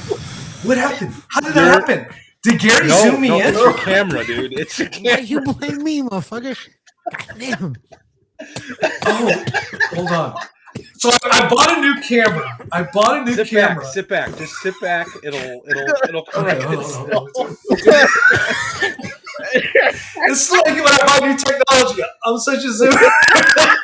This is a turn. There we go. I did it. Oh wow, I'm so small. Look at me. I'm so Welcome small. to the second watch, everyone. You got to be able to clip. You got to be able to clip that bit where you go, look at me, I'm so small. A bit you can. So I'll land the plane. Alan Hammock wrote The Ghost Tower of Inverness. Okay, yep. And I'm sure there was a time where that guy had either imposter syndrome or is what I'm putting out there when it's alongside all these other hardcore creators that are writing for the game, is it going to be good enough as what's currently out there for the world's greatest role-playing game? Products of your imagination. Alan Hammock is going to be there. I'm going to bring Ghost Tower Inverness. I hope he signs it, and I hope he looks back at that time whenever he might have had a little bit of doubt. And it's like the teacher having the student come and say, "Hey, thank you for." I'm going to be that guy. I'm going to be that 14-year-old kid that took Ghost Tower and said, "Hey, I created memories with it. Thank you for." You know, you say that, and like Gary, I like to meet people. I accidentally met Zeb Cook. I was sitting there. I was just sitting in the lobby of the hotel, and I was talking with this lovely lady. We were just chatting about, we were taking our flights or whatever. And here he comes over. He just wanders over. It's his wife, and I'm like, "Well, hello, Zeb Cook, guy I know from games. Thank you." Yeah. And I just shook his hand and said, "Hey, buddy, thanks for all the hard work." I got ice cream at the same shop as Barbara Streisand. Like at the same time. I'm standing next to Barbara Streisand waiting for my ice cream cone. It was in Highlands, North Carolina, which is like a ritzy kind of upper class town in North Carolina in the mountains. And she was there for a wedding or something. And I recognized who it was. My wife recognized who it was. And I had 2 little kids with me, and they were totally oblivious to anything that was going on. And we got the ice cream, and we went and sat outside. And then all of the horrible people began coming in to bother her while she was just trying to get some goddamn ice cream. Bro. And that, like, I think about that a lot. Like just be respectful of the people that you're approaching. Like I get the idea of I don't want to, come break into their day. Yeah. Well, there's a difference between like bump into someone in an ice cream shop and versus a con. Yeah. Private time. There was this one time. There's a really popular bookstore in Austin. It's a multi-level bookstore, and I worked there for a bit of time in the late 90s. Maybe later. I don't know. It was later than that. I don't remember, because what I do remember though is that it was when The Phantom Menace was coming out, and Natalie Portman was like 18 or 19 years old at the time. And this bookstore, I worked in magazines, and we had like the largest. It was me and one other dude, and it was very pretentious, like these $30 magazines about design and bullshit, but there was also, the science fiction section and all that. And Natalie Portman rolled into the store, and the way I was working in magazines, so I walked up, and I remember I didn't really see her until I was putting a magazine on this shelf, and it was right in front of a picture of her dressed up as Amidala. And I think all I got out was, "Hey, look at that." Like I didn't really say anything. You know what I mean? I was like, "Oh, look at that thing." But as I tried to walk away from her and give her some space, because it was obvious there was this commotion, not a commotion, but there was a new energy in the room, Yeah. Every employee and every customer was like peeking from around a corner. You know what I mean? And it was just fucking gross. Yeah. I mean, it feels predatory. And here's the thing. I might have done the same thing, right? I might have done the same thing, but I just happened to be the guy who stood next to somebody who was a real person who didn't want to be bothered. You know what I mean? I just happened to be the guy that was that close to see that. So it's after that, I'm really like, there's also a comic book. You were talking about complimenting somebody on early work. You're talking about never meeting your heroes. There's a comic book artist who I still love his work. Actually, I still love him. I think he's a great guy. And we corresponded for a while. We were, I really like that guy. But I found one of his first things that he did, and it was back during the 80s. Did I freeze up? You guys are here? All right, sorry. Yeah. But it was back during the 80s. I don't know if you remember like the black and white where everything was trying to copy the turtles and it was anthropomorphic animals. And he had one of those. And I was like, "Bro, look what I found today. I love this," And he got like really butthurt, like full on butthurt about me bringing up old work that he was kind of ashamed of. Oh, wow. Really? Yeah. He now is the co-creator of one very large series that is on a very large network that has made a lot of money, multiple seasons about superheroes. Are you talking about Incredible? Invincible. He's just a very sensitive artist. But he did not. I brought up the old stuff, and he was like, "Why would you do that, man? Why would you do that? You know, artist, Why not would you writer." not do that? I saw Will it's Ferrell out at there. SeaWorld, You wrote it. and I didn't say Yeah. shit to him. Yeah, Yeah, I walked right past him. He was at the little touch pool with the little stingrays with a kid, and I was like, anybody who disturbs you when you're trying to show your kid stingrays is a fucking douchebag. So I just kept on walking. My wife she lived in New York for like 10 years before she met me, and she said she saw him walking around in the elf costume when they were filming it, like just in the street. She saw him in the street while they were doing the filming. That's I was like, awesome. oh, what a win. yeah. Man, I wish I could send that.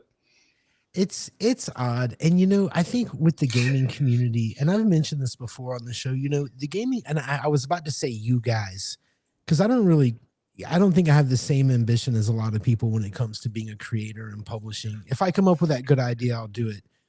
But I think we're kind of in like that, maybe the second generation of DIY for role-playing games, and you see a lot of this weird stuff where there's a lot of boy, you guys, some people are working it like all the time. You know what I mean? It's very punk rock. It's fun to watch. It's kind of new.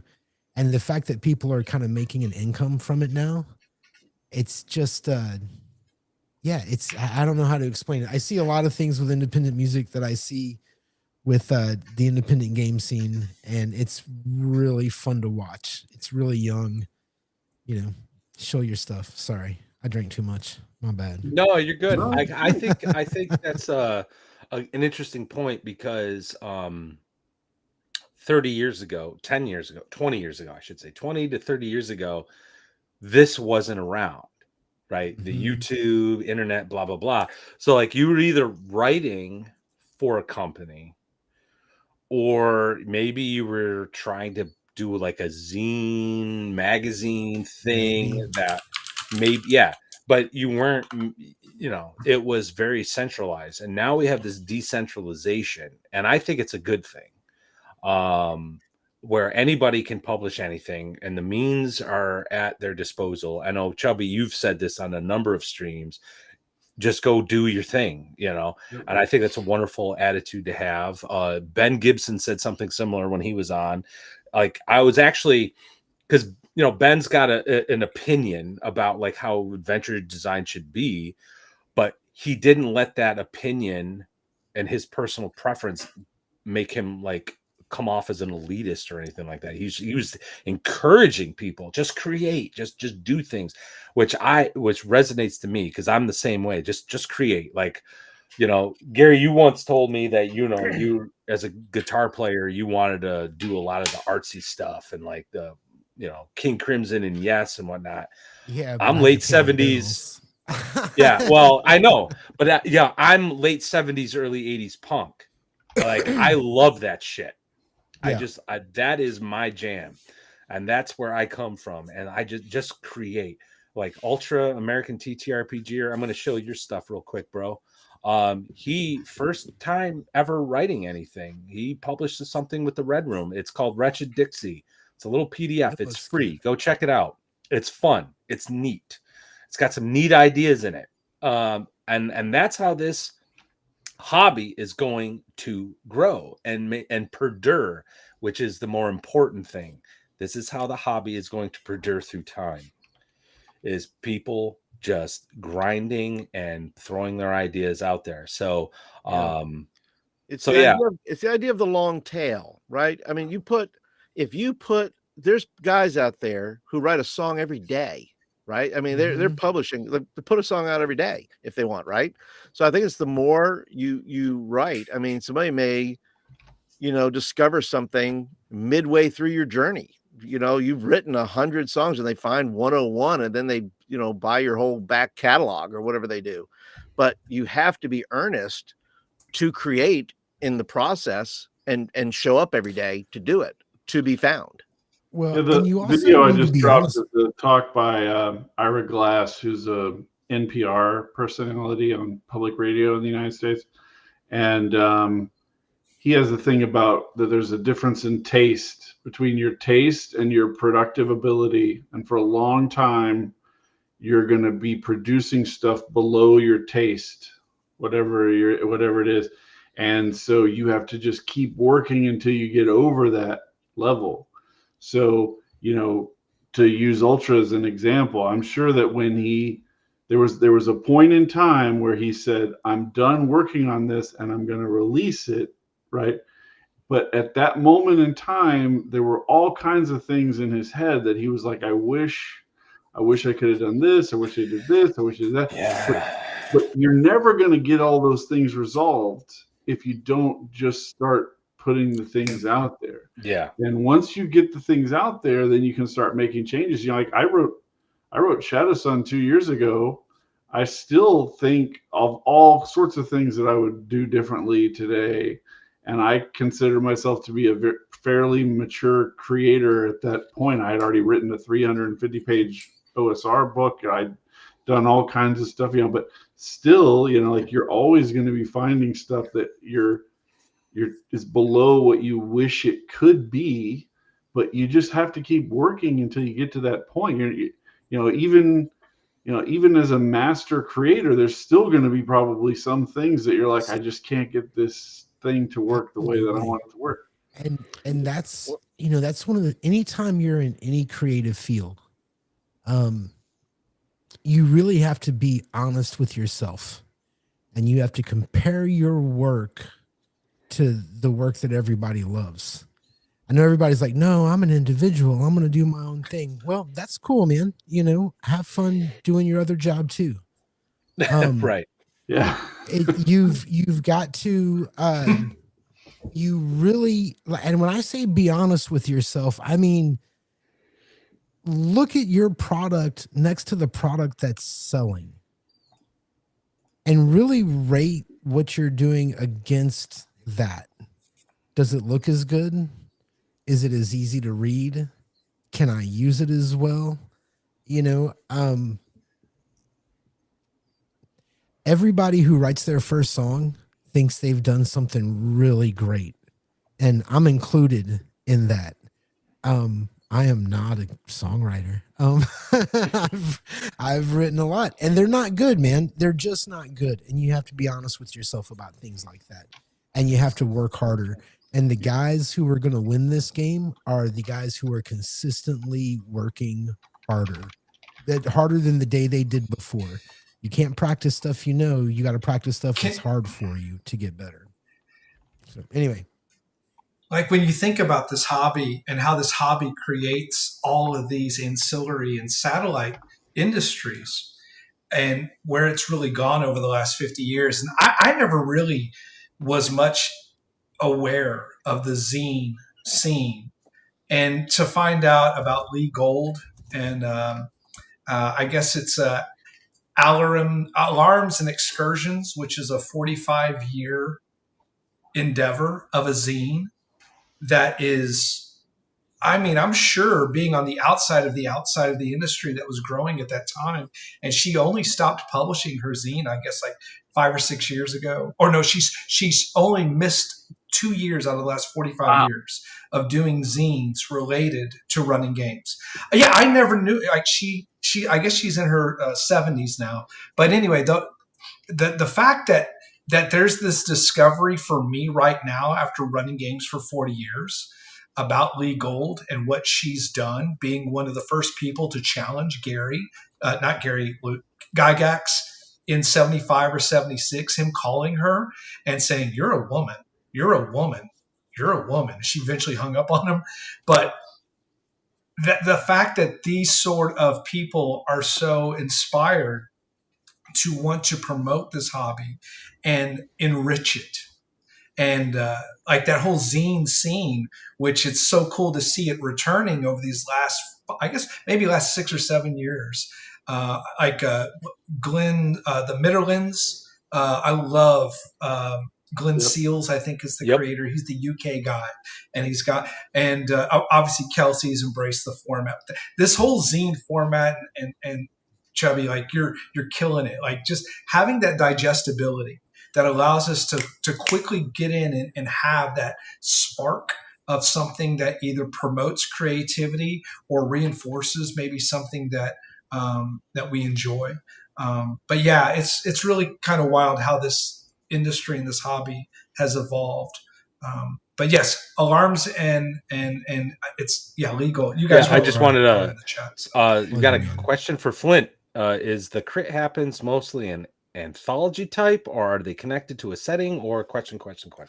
Yeah. So when I first started, there was no setting. There was the I can tell you that crit happens, which now I'm really at a crossroads because I don't know what I'm going to do. But like the first 3 crit happens were just random, just put stuff in there. Like, first issue was about dragons. Second issue was about pirates.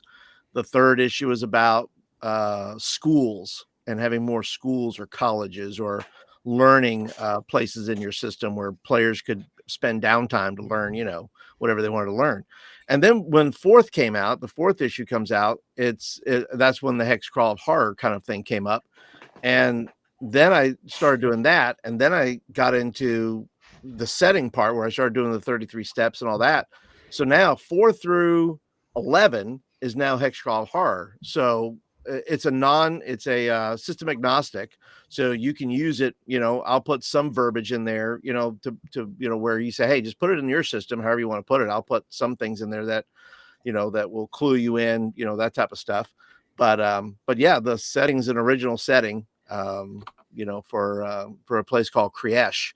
And then there's all these little cities and whatnot in there. So yeah, it's got a whole pantheon. I mean, you have cults that I put in there, and this is all part of the system. You have a pantheon with the gods. You have undead. So I don't know. So it says the decisions have to be made now. It's like, is crit happens now just crit happens the Hex Crawl of Horror? Am I never going to go back to write or do I? And this is open to the panel, of course. When you have a zine that you started off with one thing and now it's become another thing, it's not a it's not a cohesive canon per se, but from 4 on, it just seems like that's the direction I'm going now, is just creating for the setting, because now it's, I don't know. I'll open up to the panel. What would you do? Well, I would do well, I guess the first thing that comes to my mind is follow your passion. Yeah. I know for this channel, it started off as one thing and it's starting to morph into another. Part of that is thanks to Gary and Brian. Basically cracking the whip and telling me I need to, do a few things differently. And so I'm like rolling with it, like people seem to be resonating with this new format that I've been doing with the channel. Right. So I see that as kind of analogous, right? So like, if you're doing this thing that seems to pull on you, I just say, go for it, and I've been saying for a while, and I'm going to be that guy. I think I was the first one to really say it.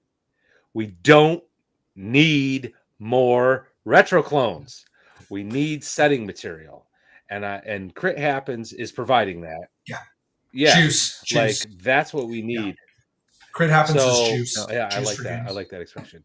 So I encourage you to keep doing what you're doing. It's actually a nice way to do it, because if you think about it, again, going to like as an analog to the original sort of branching off, what were the Gazetteers? Yeah. Just expansions of the setting, and you could take it or leave it. You know what I mean? So yeah. It's not like the first 3 issues were bangers. We're like I got to worry about a public that says, "Dang it, Paul, I like the first 3. Why did you change?" So for me, I'm glad that I happened, I guess, by issue 4, because now the journey going forward may just be that until whenever, which is fine with me. I enjoy writing it. And would probably maybe never go back to the other stuff, but right now I'm on a roll. So creatively, Flint, that's the most important thing, is that you enjoy writing it. As long as you enjoy something, whether they say you'll never work a day or whatever it is, like that's the most important part. Find the thing that inspires you. All the work just pours out of that, once you've got your muse. So I'm sure Lee Gold went through that 44 and a half years ago. I'm sure she was probably 10 or 12 issues in to that thing, and she just found something else probably that struck her passion. Yeah, but you can go a little bit crazy with this because it's not a scientific method, so you're going to get the wrong answers. But look, I tend to try to focus on what are people asking me questions about. So if you keep getting people saying, is this included in this? Yeah, is this what they're asking you? That's kind of like a market signal that people are interested in that. I've seen quite a few posts recently asking about if there's more magic supplements for Shadow Dark, because I've had people tagging me when they're recommending the one that I wrote. But what that tells me is that there's a bigger demand than I thought that there was, because these guys are still looking for more stuff. So it makes me think about if I, looking forward, we got the Western Reaches coming out. We almost called them the Western Marches. The Western Reaches are coming out, and there's going to be a lot of classes in it already. There's going to be a lot of stuff in it already, but she is making variant, like repertoires, to use the Acts 2 terminology, of each class. So there's like a druidic magic, and there's a magic for the seer that's in the Midnight Sun, and then there's magic for this. So it makes me think maybe I should make magic spells as like a compendium for all of these different schools that she's creating. Maybe so stuff like that. Like that's what I try to think about. And my biggest recommendation, if you want to write a book or find out what you need to be working on, is to take a vacation, because I have done my best work on vacations where I don't have something I'm supposed to be doing. I don't have, I got to get this done for work, and I got to get this written, and I got to do this, and I got to do that. I got to get my kid over to this place, and then I got to go back and get my kid and do all this stuff. But when you're just sitting there and you don't have anything to do all day, your brain kind of starts to create things for you to do. And that's very useful. You sit around thinking about, what would I do next? Where can I add to this thing that I'm building? And your brain will start to build all those things out for you. Kind of the, my best ideas come to me in the shower principle.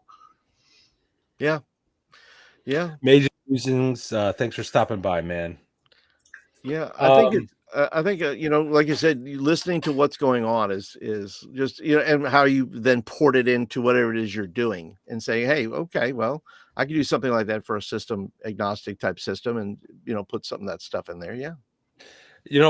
What's funny to me, I don't necessarily disagree with you just said, Chubby, but I and Gary's heard me say this, and Brian as well, multiple times. I consider myself a type AAA personality. I do my best work when I have a deadline and I'm swamped and I have to get something done. Like I need that stress. Like I'm a workaholic. I think that's really at the end of the day what I am. Like I need that stress. So for me, the fact that like my really real world job is like pressing upon me, and I want to have this horror anthology for Shadow Dark done in time for Halloween this year.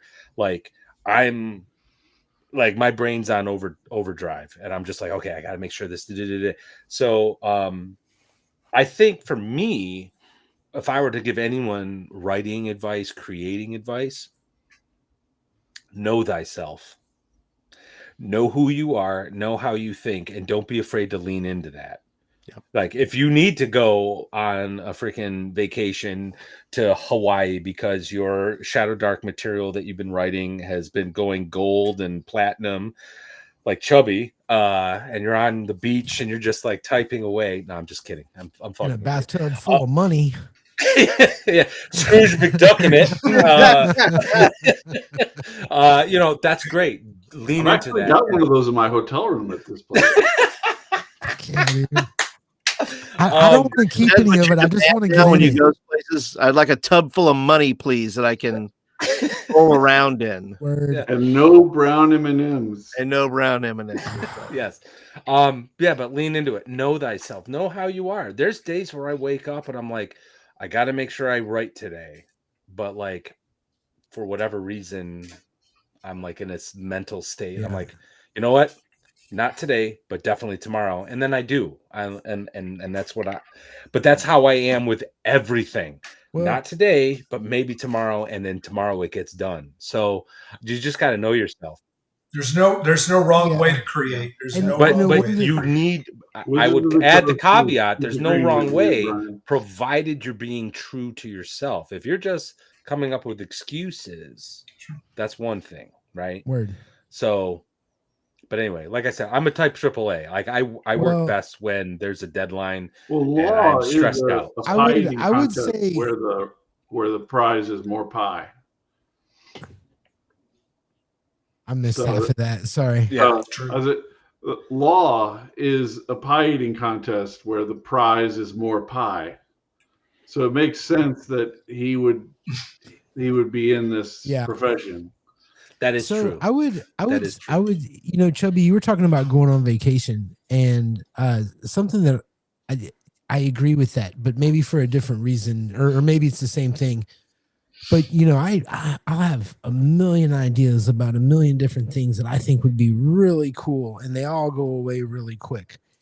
And then what I find is when I'm not doing anything and I'm not thinking about anything, the thing I really care about typically comes back to me, right? The idea that I really want to think about, the thing I really want to work on. As soon as I'm at rest, that idea will pop up. It doesn't have to be forced. I don't have to say, I'm going to do this. It's just going to happen. It's the thing you'd be doing anyway. Yeah. So relax, give yourself a break, and the thing that you should be doing, it'll come up. It'll happen, No. Matt. It'll happen. Take a bunch of. Here's a sticks real thing. and Here's a real thing. kindling, put it underneath your chair, light a fighter, Look, and you will work. Here's a real Well, thing. that is how that's my mentality. But anyway, go No, ahead. here's how the brain works. Think of it like this. When you try to remember something, right? If you keep trying to like, oh, what was this? When was this date? Da, da, da, da, da, right? It's going to take you forever to remember that. But as one of my teachers explained to me when I was a young boy who couldn't concentrate, imagine your brain like a library, and you tell your librarian to go find you something, right?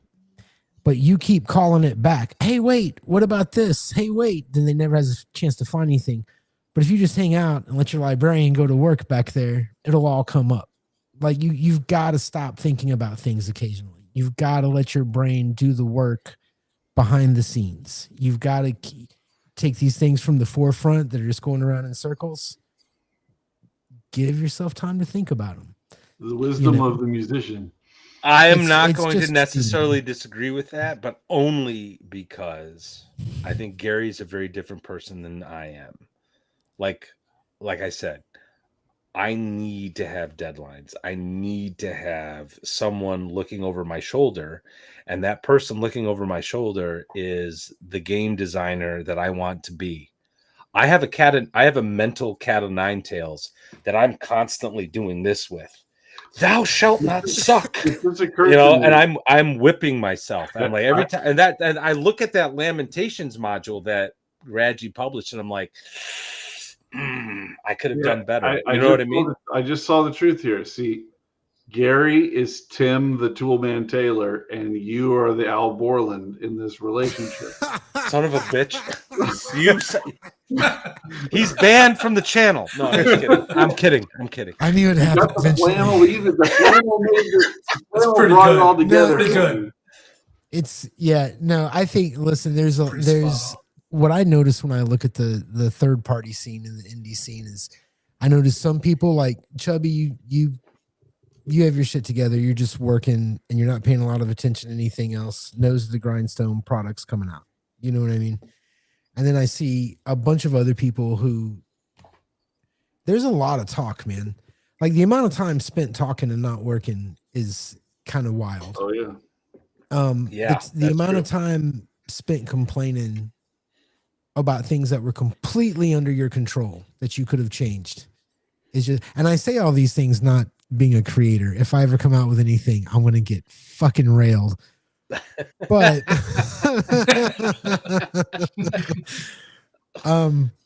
no, but I see what you're saying. I think also there's kind of there's this idea that people have that they're going to take a break from creating and go into social media, and then they'll come back, and then the social media like absorbs all of the energy that they could have been using for creativity. George R. Martin. Yeah. Oh yeah, that's a great example. You know, that like a lot of these people in our, just as I think probably 75% or more of our hobby are relatively introverted nerd type people. And so the exposure of all the social energy is draining on them mentally. Whereas like if they were the social butterfly type person that's an extrovert, then it would energize them like it does for all these chicks on TikTok that we see reaction videos to. It's a good observation, Joe. Yeah. I think, but I think these guys, they go on there and it drains them. It's like a vampire that drains their energy, and then they come and they go, "Oh, I don't have time to write. I don't have time to do this thing. I'm going to play video games now." Yeah, I think that's actually a really interesting point. And I'm gonna kind of talk from experience, but I'm gonna redact. There's some really talented creators that I had gotten to know a few years ago, but then the social media thing kind of, because in this industry with the current technology, like you do need to have a presence. I'm not gonna lie to you.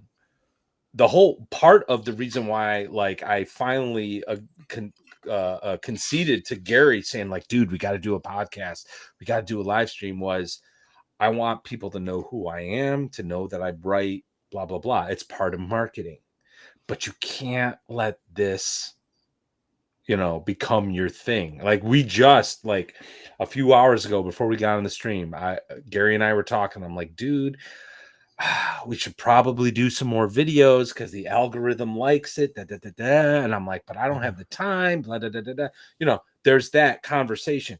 And there's some really talented people out there who I think, and again, I'm not going to name names, who I think have allowed what little fame they got run to their head. And now it's all about social media.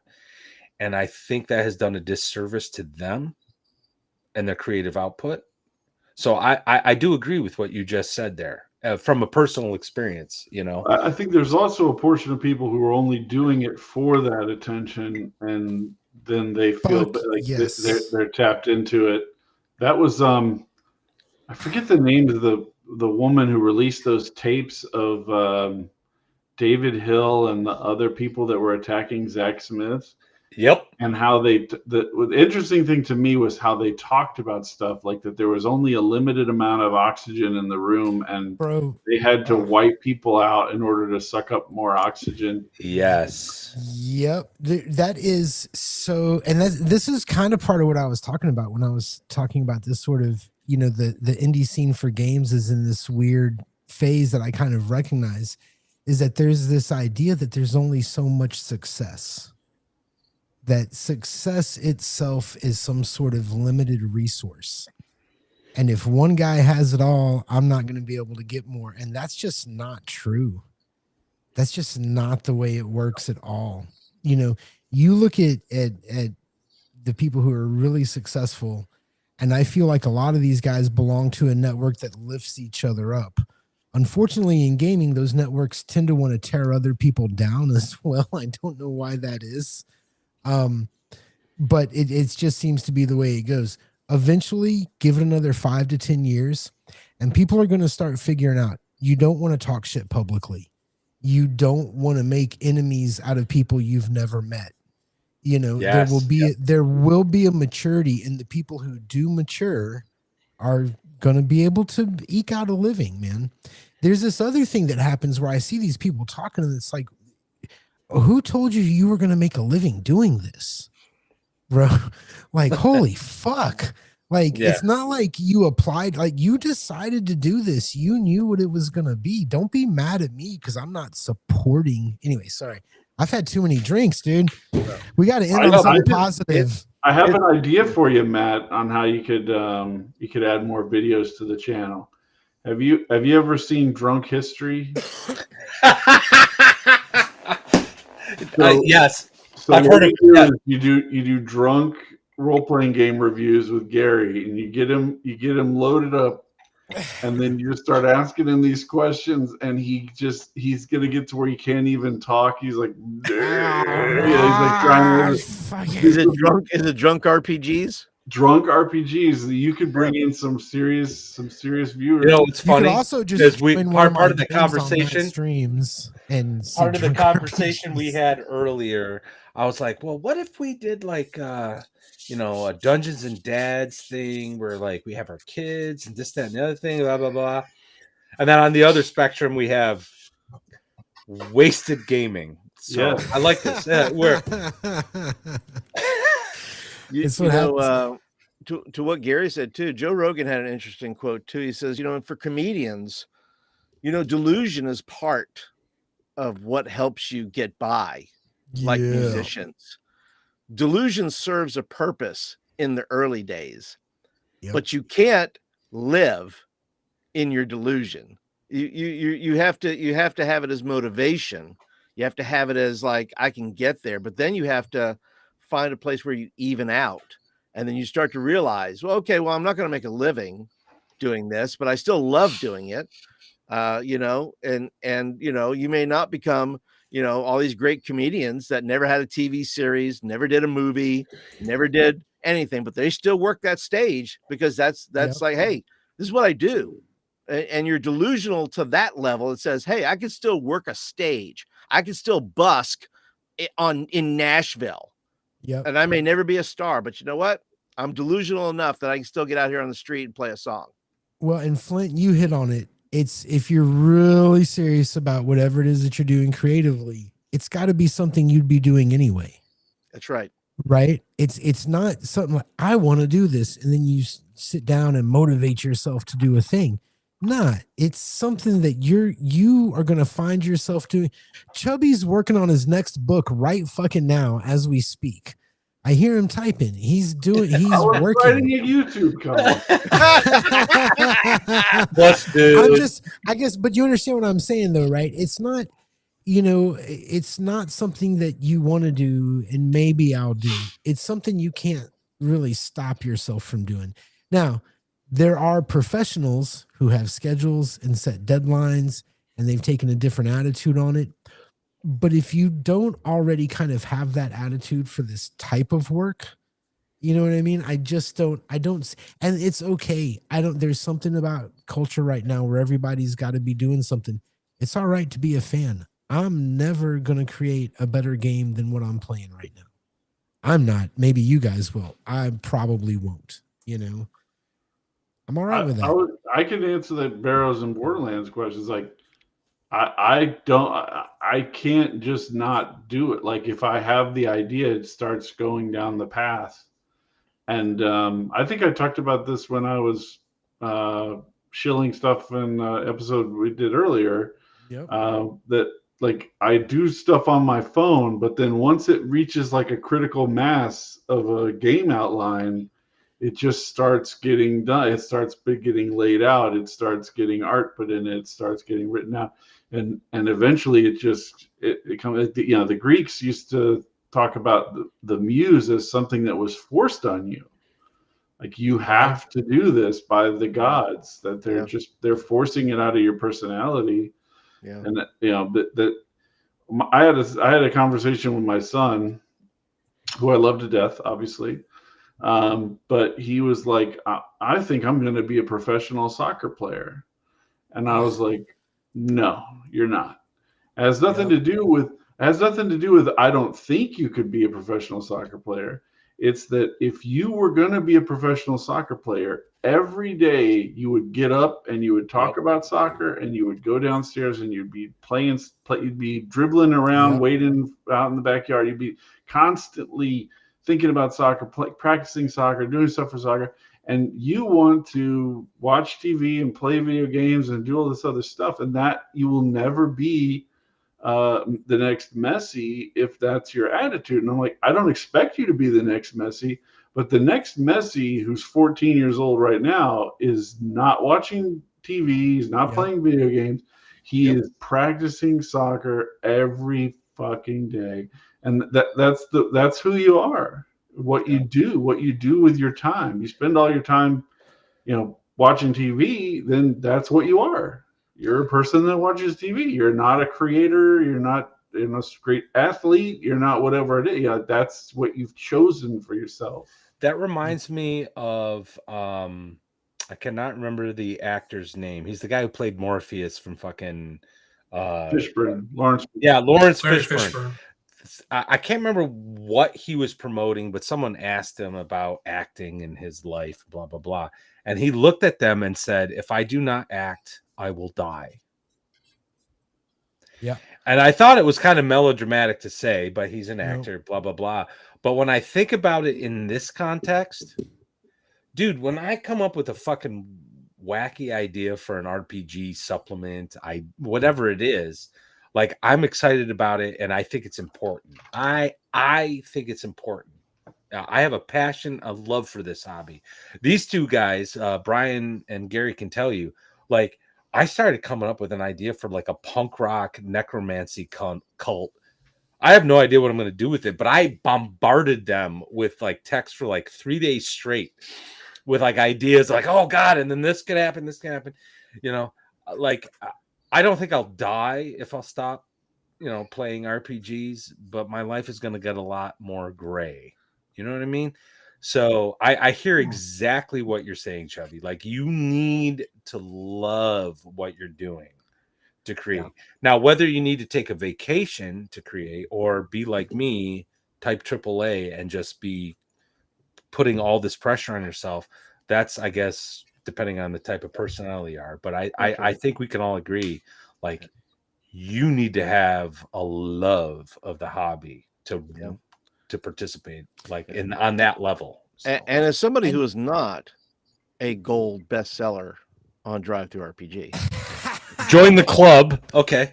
I just want to throw out there, the fact is, I'm still going to put out a zine every month. That guy. Yeah. That guy. Whether I'm, it doesn't matter to me. That issue's coming out. That's my own, my deadline. My deadline is there's an issue coming out every month. I'm going to put something in it and I'm going to put it out there. And I don't even care. I've gone back and edited a zine like 20 times because I find a grammatical error and I have to put it and I have to re-upload it like 20 times. So it's fine, but I think that's the deal, is you have to be willing to, put it out there and, put that work in and just say, hey, you know what? Like he's like, what Burroughs says, say, hey, if you're never, would you do it anyway? And I think the answer, for me at least, is yes. Yeah, I'm just going to do it. Whether I'm still going to make YouTube videos, whether I reach, I consider it too, I consider what I'm doing now, regardless of the discipline or whatever, is that it's practice. I'm practicing for whatever's next. And if I don't practice now, I'll never be ready for what's next. Brother, I need to say I've been making this analogy for quite a few years as well. The practice of law is very much like the practice of game mastering and creating in this hobby. It is not a method. It is not a procedure. It is not a process. It is a practice. And the more you do it, the more you'll get a deeper understanding. And I can tell you, every lawyer fresh out of law school knows, broadly speaking, what the rules are. But do they have a deep understanding? No.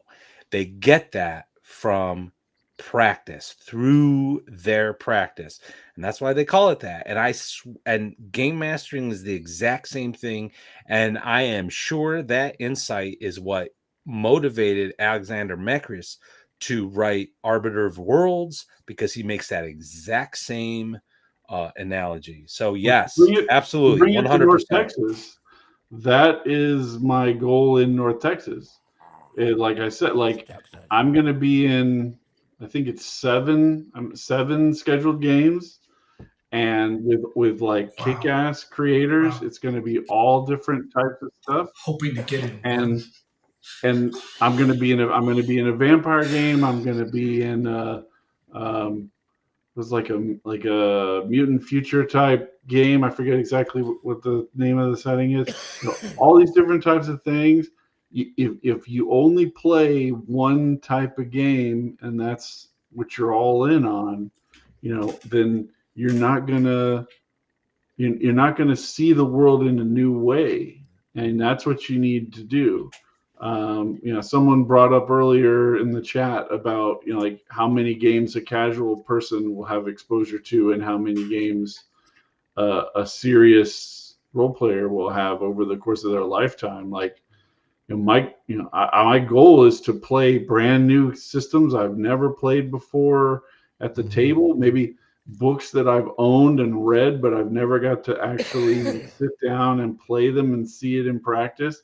And then I'm sure that I'll be walking away from this con with a lot of new ideas about how to do things because of the exposure to it. It's like if I tell both of my kids, if you want to learn how to write, you have to start by reading. You have to read constantly. You have to find things to excite your mind. If you're into history, then read that. If you're into anime, then read anime. What's the name of the little novel, the graphic novels that they have? Whatever it is, whatever it is that you're into, that's what you need to be pouring your attention into, and it will connect ideas in your brain with the diversity that you bring to it. So if you only play D&D, imagine like maybe the worst possible person in role-playing games. They've only played D&D 4th edition and they've played it for years, right? And then you go all the way to the other end of somebody who plays so many games they can barely keep track of the rules or whatever. Neither one of those extremes is necessarily great. But you want to have manga. There you go. Thanks, Robert. You want to have enough things that are changing in your life that you're getting exposed to new ideas constantly, and that will help your brain invent your own new ideas. It's funny, Chubby, as you were going through about the exposure and the comment was like, 8 to 10 games in a lifetime. And then you commented on what I was sharing in there, which is how I've kind of narrowed my focus. And I do think about that stat because I facilitate a lot for family and friends, but I also introduce a lot of people. I try to introduce a lot of people to the hobby, and knowing that I might be one of those people that is going to be the one that gives them a shot to enjoy it. So for me, it's a little bit more of a crystallizing point. Like I think about, I ran a game for 7 people a couple weeks ago at my game store. 7 people, of which only 3 really knew each other. And it was a Shadow Dark game. And people had shown up for one of 2 games. One was a 5e game and one was a Shadow Dark game. And even the guy who presented the 5e game said, yeah, okay, I'm going to go ahead and go through my pitch. And he talked about Winghorn Press's, one of Winghorn's adventures. That's really cool. But he's like, but I know everybody here wants to find out about that guy in that game. And I was really happy about that. And then we had 7 people. 2 of those guys had been playing since before I was playing back in the 70s. And 3 others had only played 5e. And it was just something so cool about seeing that excitement from new generation, but also people who've been doing it longer than I have, coming together over that. So it's well. By the way, the Larry Fishburne, if I stop acting, I'll die. If you want to see him at his best, there's a 1992 film. I made my wife watch it 3 months ago, Deep Cover. And now I'm inspired to create a deep cover. I'm inspired to create a adventure. Is that the one with Jeff Goldblum? Maddie, watch it. Is Deep Cover the? Yeah. Yes. Fuck yeah, that's a good movie. I'm gonna create an adventure, and I'm gonna create situations based off Deep Cover. Y'all have inspired me. Jeff Goldblum character meets Lawrence Fishburne's ability to act. So Lawrence Fishburne teaches them to dance, and they have a moment where they realize they're just people. Hey, all right, I'm not going to watch that. Real quick, Chubby, you were saying why you? No, it's not like that. You were talking about why you're going to North Texas. I just wanted to share. I'm going for the chicks, bro. I'm going for the ladies. Get ready. I'm going to see you guys. This will be the first time that us three will that is crazy. Let me can I interject? It's 6 years. Yeah. Of doing So stuff. for our chat, for our guests, I met these two, Gary and Brian, and this is important because the role-playing hobby is where I've met all my lifelong friends. I've met like really important people in various parts of my life, but when those situations changed, we went our separate ways. So like law school, for example, I had there was a guy, like we just like clicked and we were together. He was from Long Island, right? And we just clicked. But then we graduated and we went our separate ways. We kind of kept in touch, but not regularly, right? But everyone I gamed with, there was like some bond formed. And like we could like go our separate ways and then like come back together and we would game, and it was just like yesterday. So in the halcyon bygone era of COVID-19, I was watching a lot of Professor Dungeon Master's YouTube videos when he was a small 50,000, subscriber guy. He was small time. Little time. Oh, yeah. He's going to play for us. Yeah. He was insignificant, as some people might say. And so I was following him on Facebook, and this wacko was like, "Hey, anyone want to start a podcast?" That wacko's name was Gary. And so I was like, well, I'm locked down. I got nothing else better to do. So I said yes. And so did Brian. And we did a podcast for about 9 months, and it was fun. The three of us had very different views on how to approach things. At the time, this guy, Gary, was a dirty fucking story gamer. And we would just talk about being a game master and various things. And it was we would disagree without being disagreeable. You know what I mean? And then Texas realized, hey, we can go back to work. And my state said no. So they went back to work and the podcast died. We've stayed in touch ever since then. And this podcast here on YouTube, The Second Watch, has how we've been able to continue the conversation. And brothers, I cannot wait for next week, because it'll be the first time all three of us are in the same room together. So I'm looking forward to it. Me too. I just want to say, Maddie, being a part, like a third wheel every now and then, you're not a third wheel, meet brother. all these other. Well, I mean, but like Chubby and Flint, and then the guests that you have on every other week. It's a lot of good, honest, and earnest discourse, and really, it's what really the hobby needs. We don't need polarization. We don't need ego identity. We really need to just talk about the love of the game and just facilitating it, and how do we keep nurturing this? Be farmers and not flamethrowers. So. Smooth tunes, very much, Gary. Every Mr. time, Lewis. That was very yacht rock. I liked it. Somebody gets sentimental on the show, I'm misty-eyed right now. I'm not gonna lie. You should have gone into that brewery. You should have gone to Oasis. You would have fit in great. No. Gary Lewis playing at Margaritaville this weekend. I've never. Free bird. That's $75. There's a note on top of the tip jar. Just so you guys know. And I've played Freebird like 3 times in one night. I am not playing it.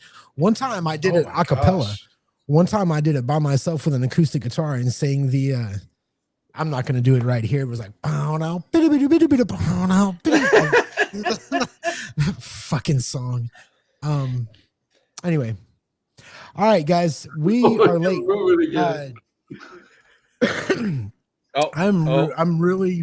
This camera is baller. Did you write the music? No, I did not. Like DM Cloaker's like stroking out. Like he's like, there's something going on. Dude, nobody's been more excited about this con coming up than Brian, than DM Cloaker. It's like I got a text message the other day.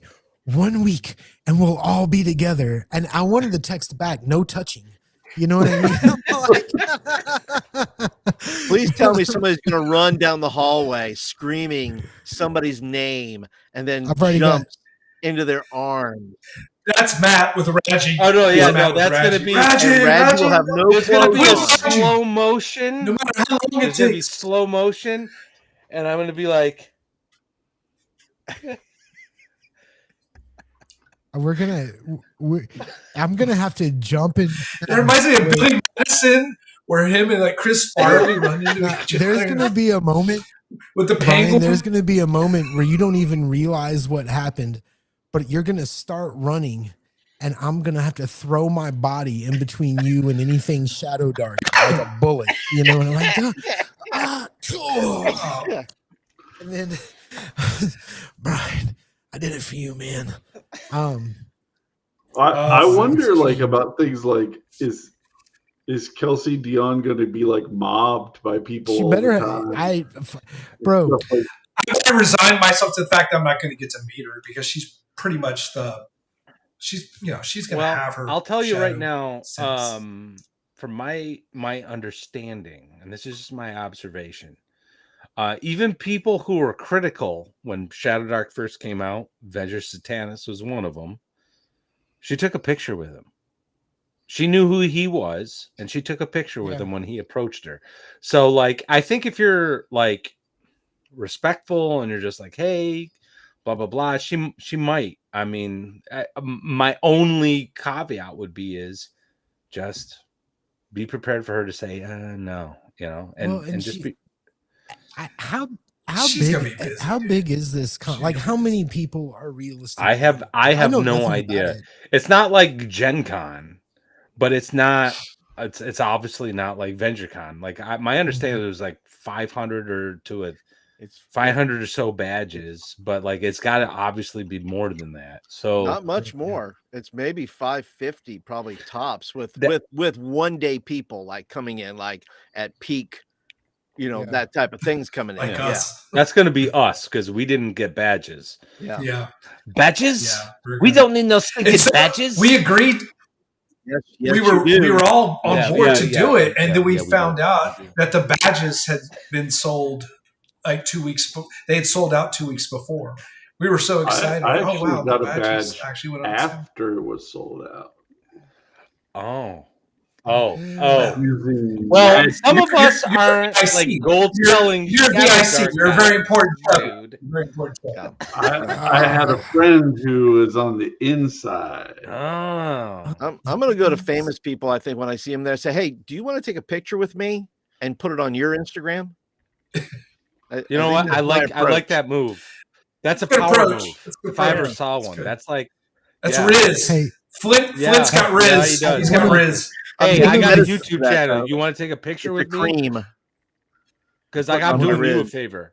What? Yeah. I'm going to take candid shots of Flint when he's not looking and then post that. Hey, you're going to be too busy playing your games. You won't even barely see me unless I'm in the same game, which I don't think I am. But I feel like catch me like Bigfoot in the wild. Oh, there he is. I feel like I'm just going to be standing there for a while. I'm not signed up for anything. Oh, I forgot to tell you, Ryan. My wife gets me these golf shirts for business casual stuff, and she loves to monogram stuff. I've never really cared that much at all, but she get my initials on this shirt, whatever.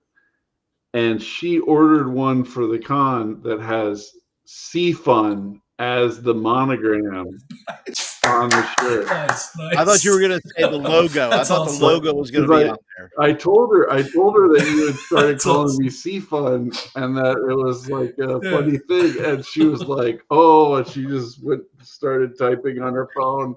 Then pretty soon I got the Sea Fun shirt. So love it. Outstanding. Now, are you guys going to be there on Wednesday night, or are you coming on Thursday? I'll be there Wednesday. Well, I'm traveling with Delta, and Delta has not been good to me. So we'll see what happens. I should be there Wednesday afternoon. I'll be there 8 a.m. I think 8:30, probably Thursday morning. Okay. I'll be pulling my in. plane comes in at like Yeah, 1:30 I'm driving. I'll be there on Wednesday. So yeah, That's what time and I'm not going to be really leaving the hotel except for food. Yeah. Yeah. Well, I'll look up for you guys, and yeah, we can. Well, hook up. you guys will have cars and stuff, right? Yeah, I'll have a car. I'll have a car. I'll have yeah. I keep thinking you're in Texas, Matt, but you're not. No. Yeah, no, I'll have an Uber. Yeah, I'll be driving up. I actually have a full day before I head up, so I probably won't hit Dallas till probably 6 or 7. Because I've heard Texas is a small state, so you should just be able to slip over there. I tell you, let me tell you the worst fucking part of this whole trip. Let me tell you the worst part of this whole trip. Dallas isn't that far away. I think it's maybe 3-4 hours tops. But it's all on I-35. And if you've ever been to Texas, then I-35 goes right up the middle, San Antonio, Austin, Dallas, into whatever. At one point in the 90s, at one point in the 90s, like it was the deadliest, in the middle of Austin was the deadliest strip of interstate anywhere. And it doesn't get better. It's constantly under construction. We have a big car and we have a little town car. And my girl flat out told me, you're not taking the little, like you'll die. You'll just die. Traffic is so bad in Texas. It's horrible. And Brian lives in Houston. Dallas is the city I visited the most in my life, aside from Atlanta, because everywhere I want to go that's not Atlanta goes through Dallas. Mm-hmm. So I've landed in Dallas and then moved on to other places more times than anything else. Dallas to Los Angeles, Dallas to Hawaii, Dallas to Oregon, Dallas to even other parts of Texas, to Houston, and go through Dallas. Well, that's the thing. I remember I was a kid. I was driving to some concert. I think it was like Tennessee. And I remember getting out of, it was the first time I had flown out of Texas plenty of times, but it was the first time I had driven out of Texas. Right. And goddamn, Brian. Is that Brian's keyboard is on max volume. Is that Jim Kitchens in there? Shelby, have you ever listened to Jim Kitchens on the interviews? He is going wild on that keyboard, isn't he? Yeah. Sorry. Yeah, but I just remember like hitting 2 states in 3 hours and being like, holy shit, dude, this is crazy. Like the fact that it doesn't take you all day to get across the state is pretty impressive. So listen, Matt is peeing and he's drunk enough that he's going to keep us talking all night. So if anybody's got to go, you have got to go. We should all just leave Matt while he's not here. I can't. We should just kill the stream right now. Have him come back. We're married. I'm love you guys. I'll see y'all soon. I'm totally out. Oh, we should all turn our chairs. We should all leave our chairs and just leave our chairs. Turn our chairs. Disable your camera and don't say anything. Yeah, like everybody's gone. That's it. I'm out. Bye, guys. I can't do that to my boy. Come on, I'm here for him. All right, I can. Hang on. Shit, where's my fucking thing? There it is. I feel like I'm playing internet hide and seek. If I'm just quiet. This is great. I don't know what's going on. Shh. Everybody be quiet. You guys think you're funny. It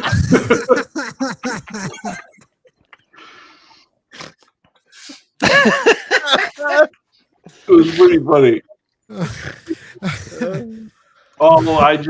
I realized we should have all turned around Yeah.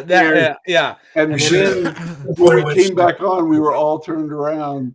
It would have been brutal. The problem with the reboot of the Blair Witch is that they showed her. They actually showed her at one clip. If you were paying attention, you could see her in the background. That was a problem. But anyway, I do, bro. Our watch is fucking over, kid. It's done. Yeah. It's cooked. We got to pull this meat out the fire. It's going to burn. Yeah. Freebird. This is the Freebird. Hey, you know what? This is like the 19th episode. It has been a wild ride thus far, and I was skeptical the entire time. This guy, Gary, has been telling me we need to do this, and I'm glad I listened to him. I usually don't. He's Jiminy Cricket. No, he is. This has been great. I love the chat. Disco, Wibbs, like all of you. Jason, yeah, they all left. Yeah, that's what they all do. Anyway, like my wives. Thank you. Yeah. I'm really glad we did this. Like, not just this stream, but just generally, like connecting with everybody. So next week, I can't say there will be a second watch because we'll be in North Texas Con. North Texicon. Yeah, I've been drinking. Sorry. But this time next week, I may be drinking and pulling out my phone and recording Gary in compromising positions. Who knows what he'll be doing, what we'll be doing. I want to thank Chubby and Flint for accepting my last minute, request. Hey, do you want to be on? This has been a great chat. Brian, as always, I love you, brother. I can't wait to meet you face to face next week. But I think our watch has ended. Gary, any last thoughts? No. You're all they're all fucking with me. All right. Don't get touchy next week. Well, no, that's gonna be Brian. All right. Everyone, take care. We'll see. All right. Our watch is ended. Thank God. All right.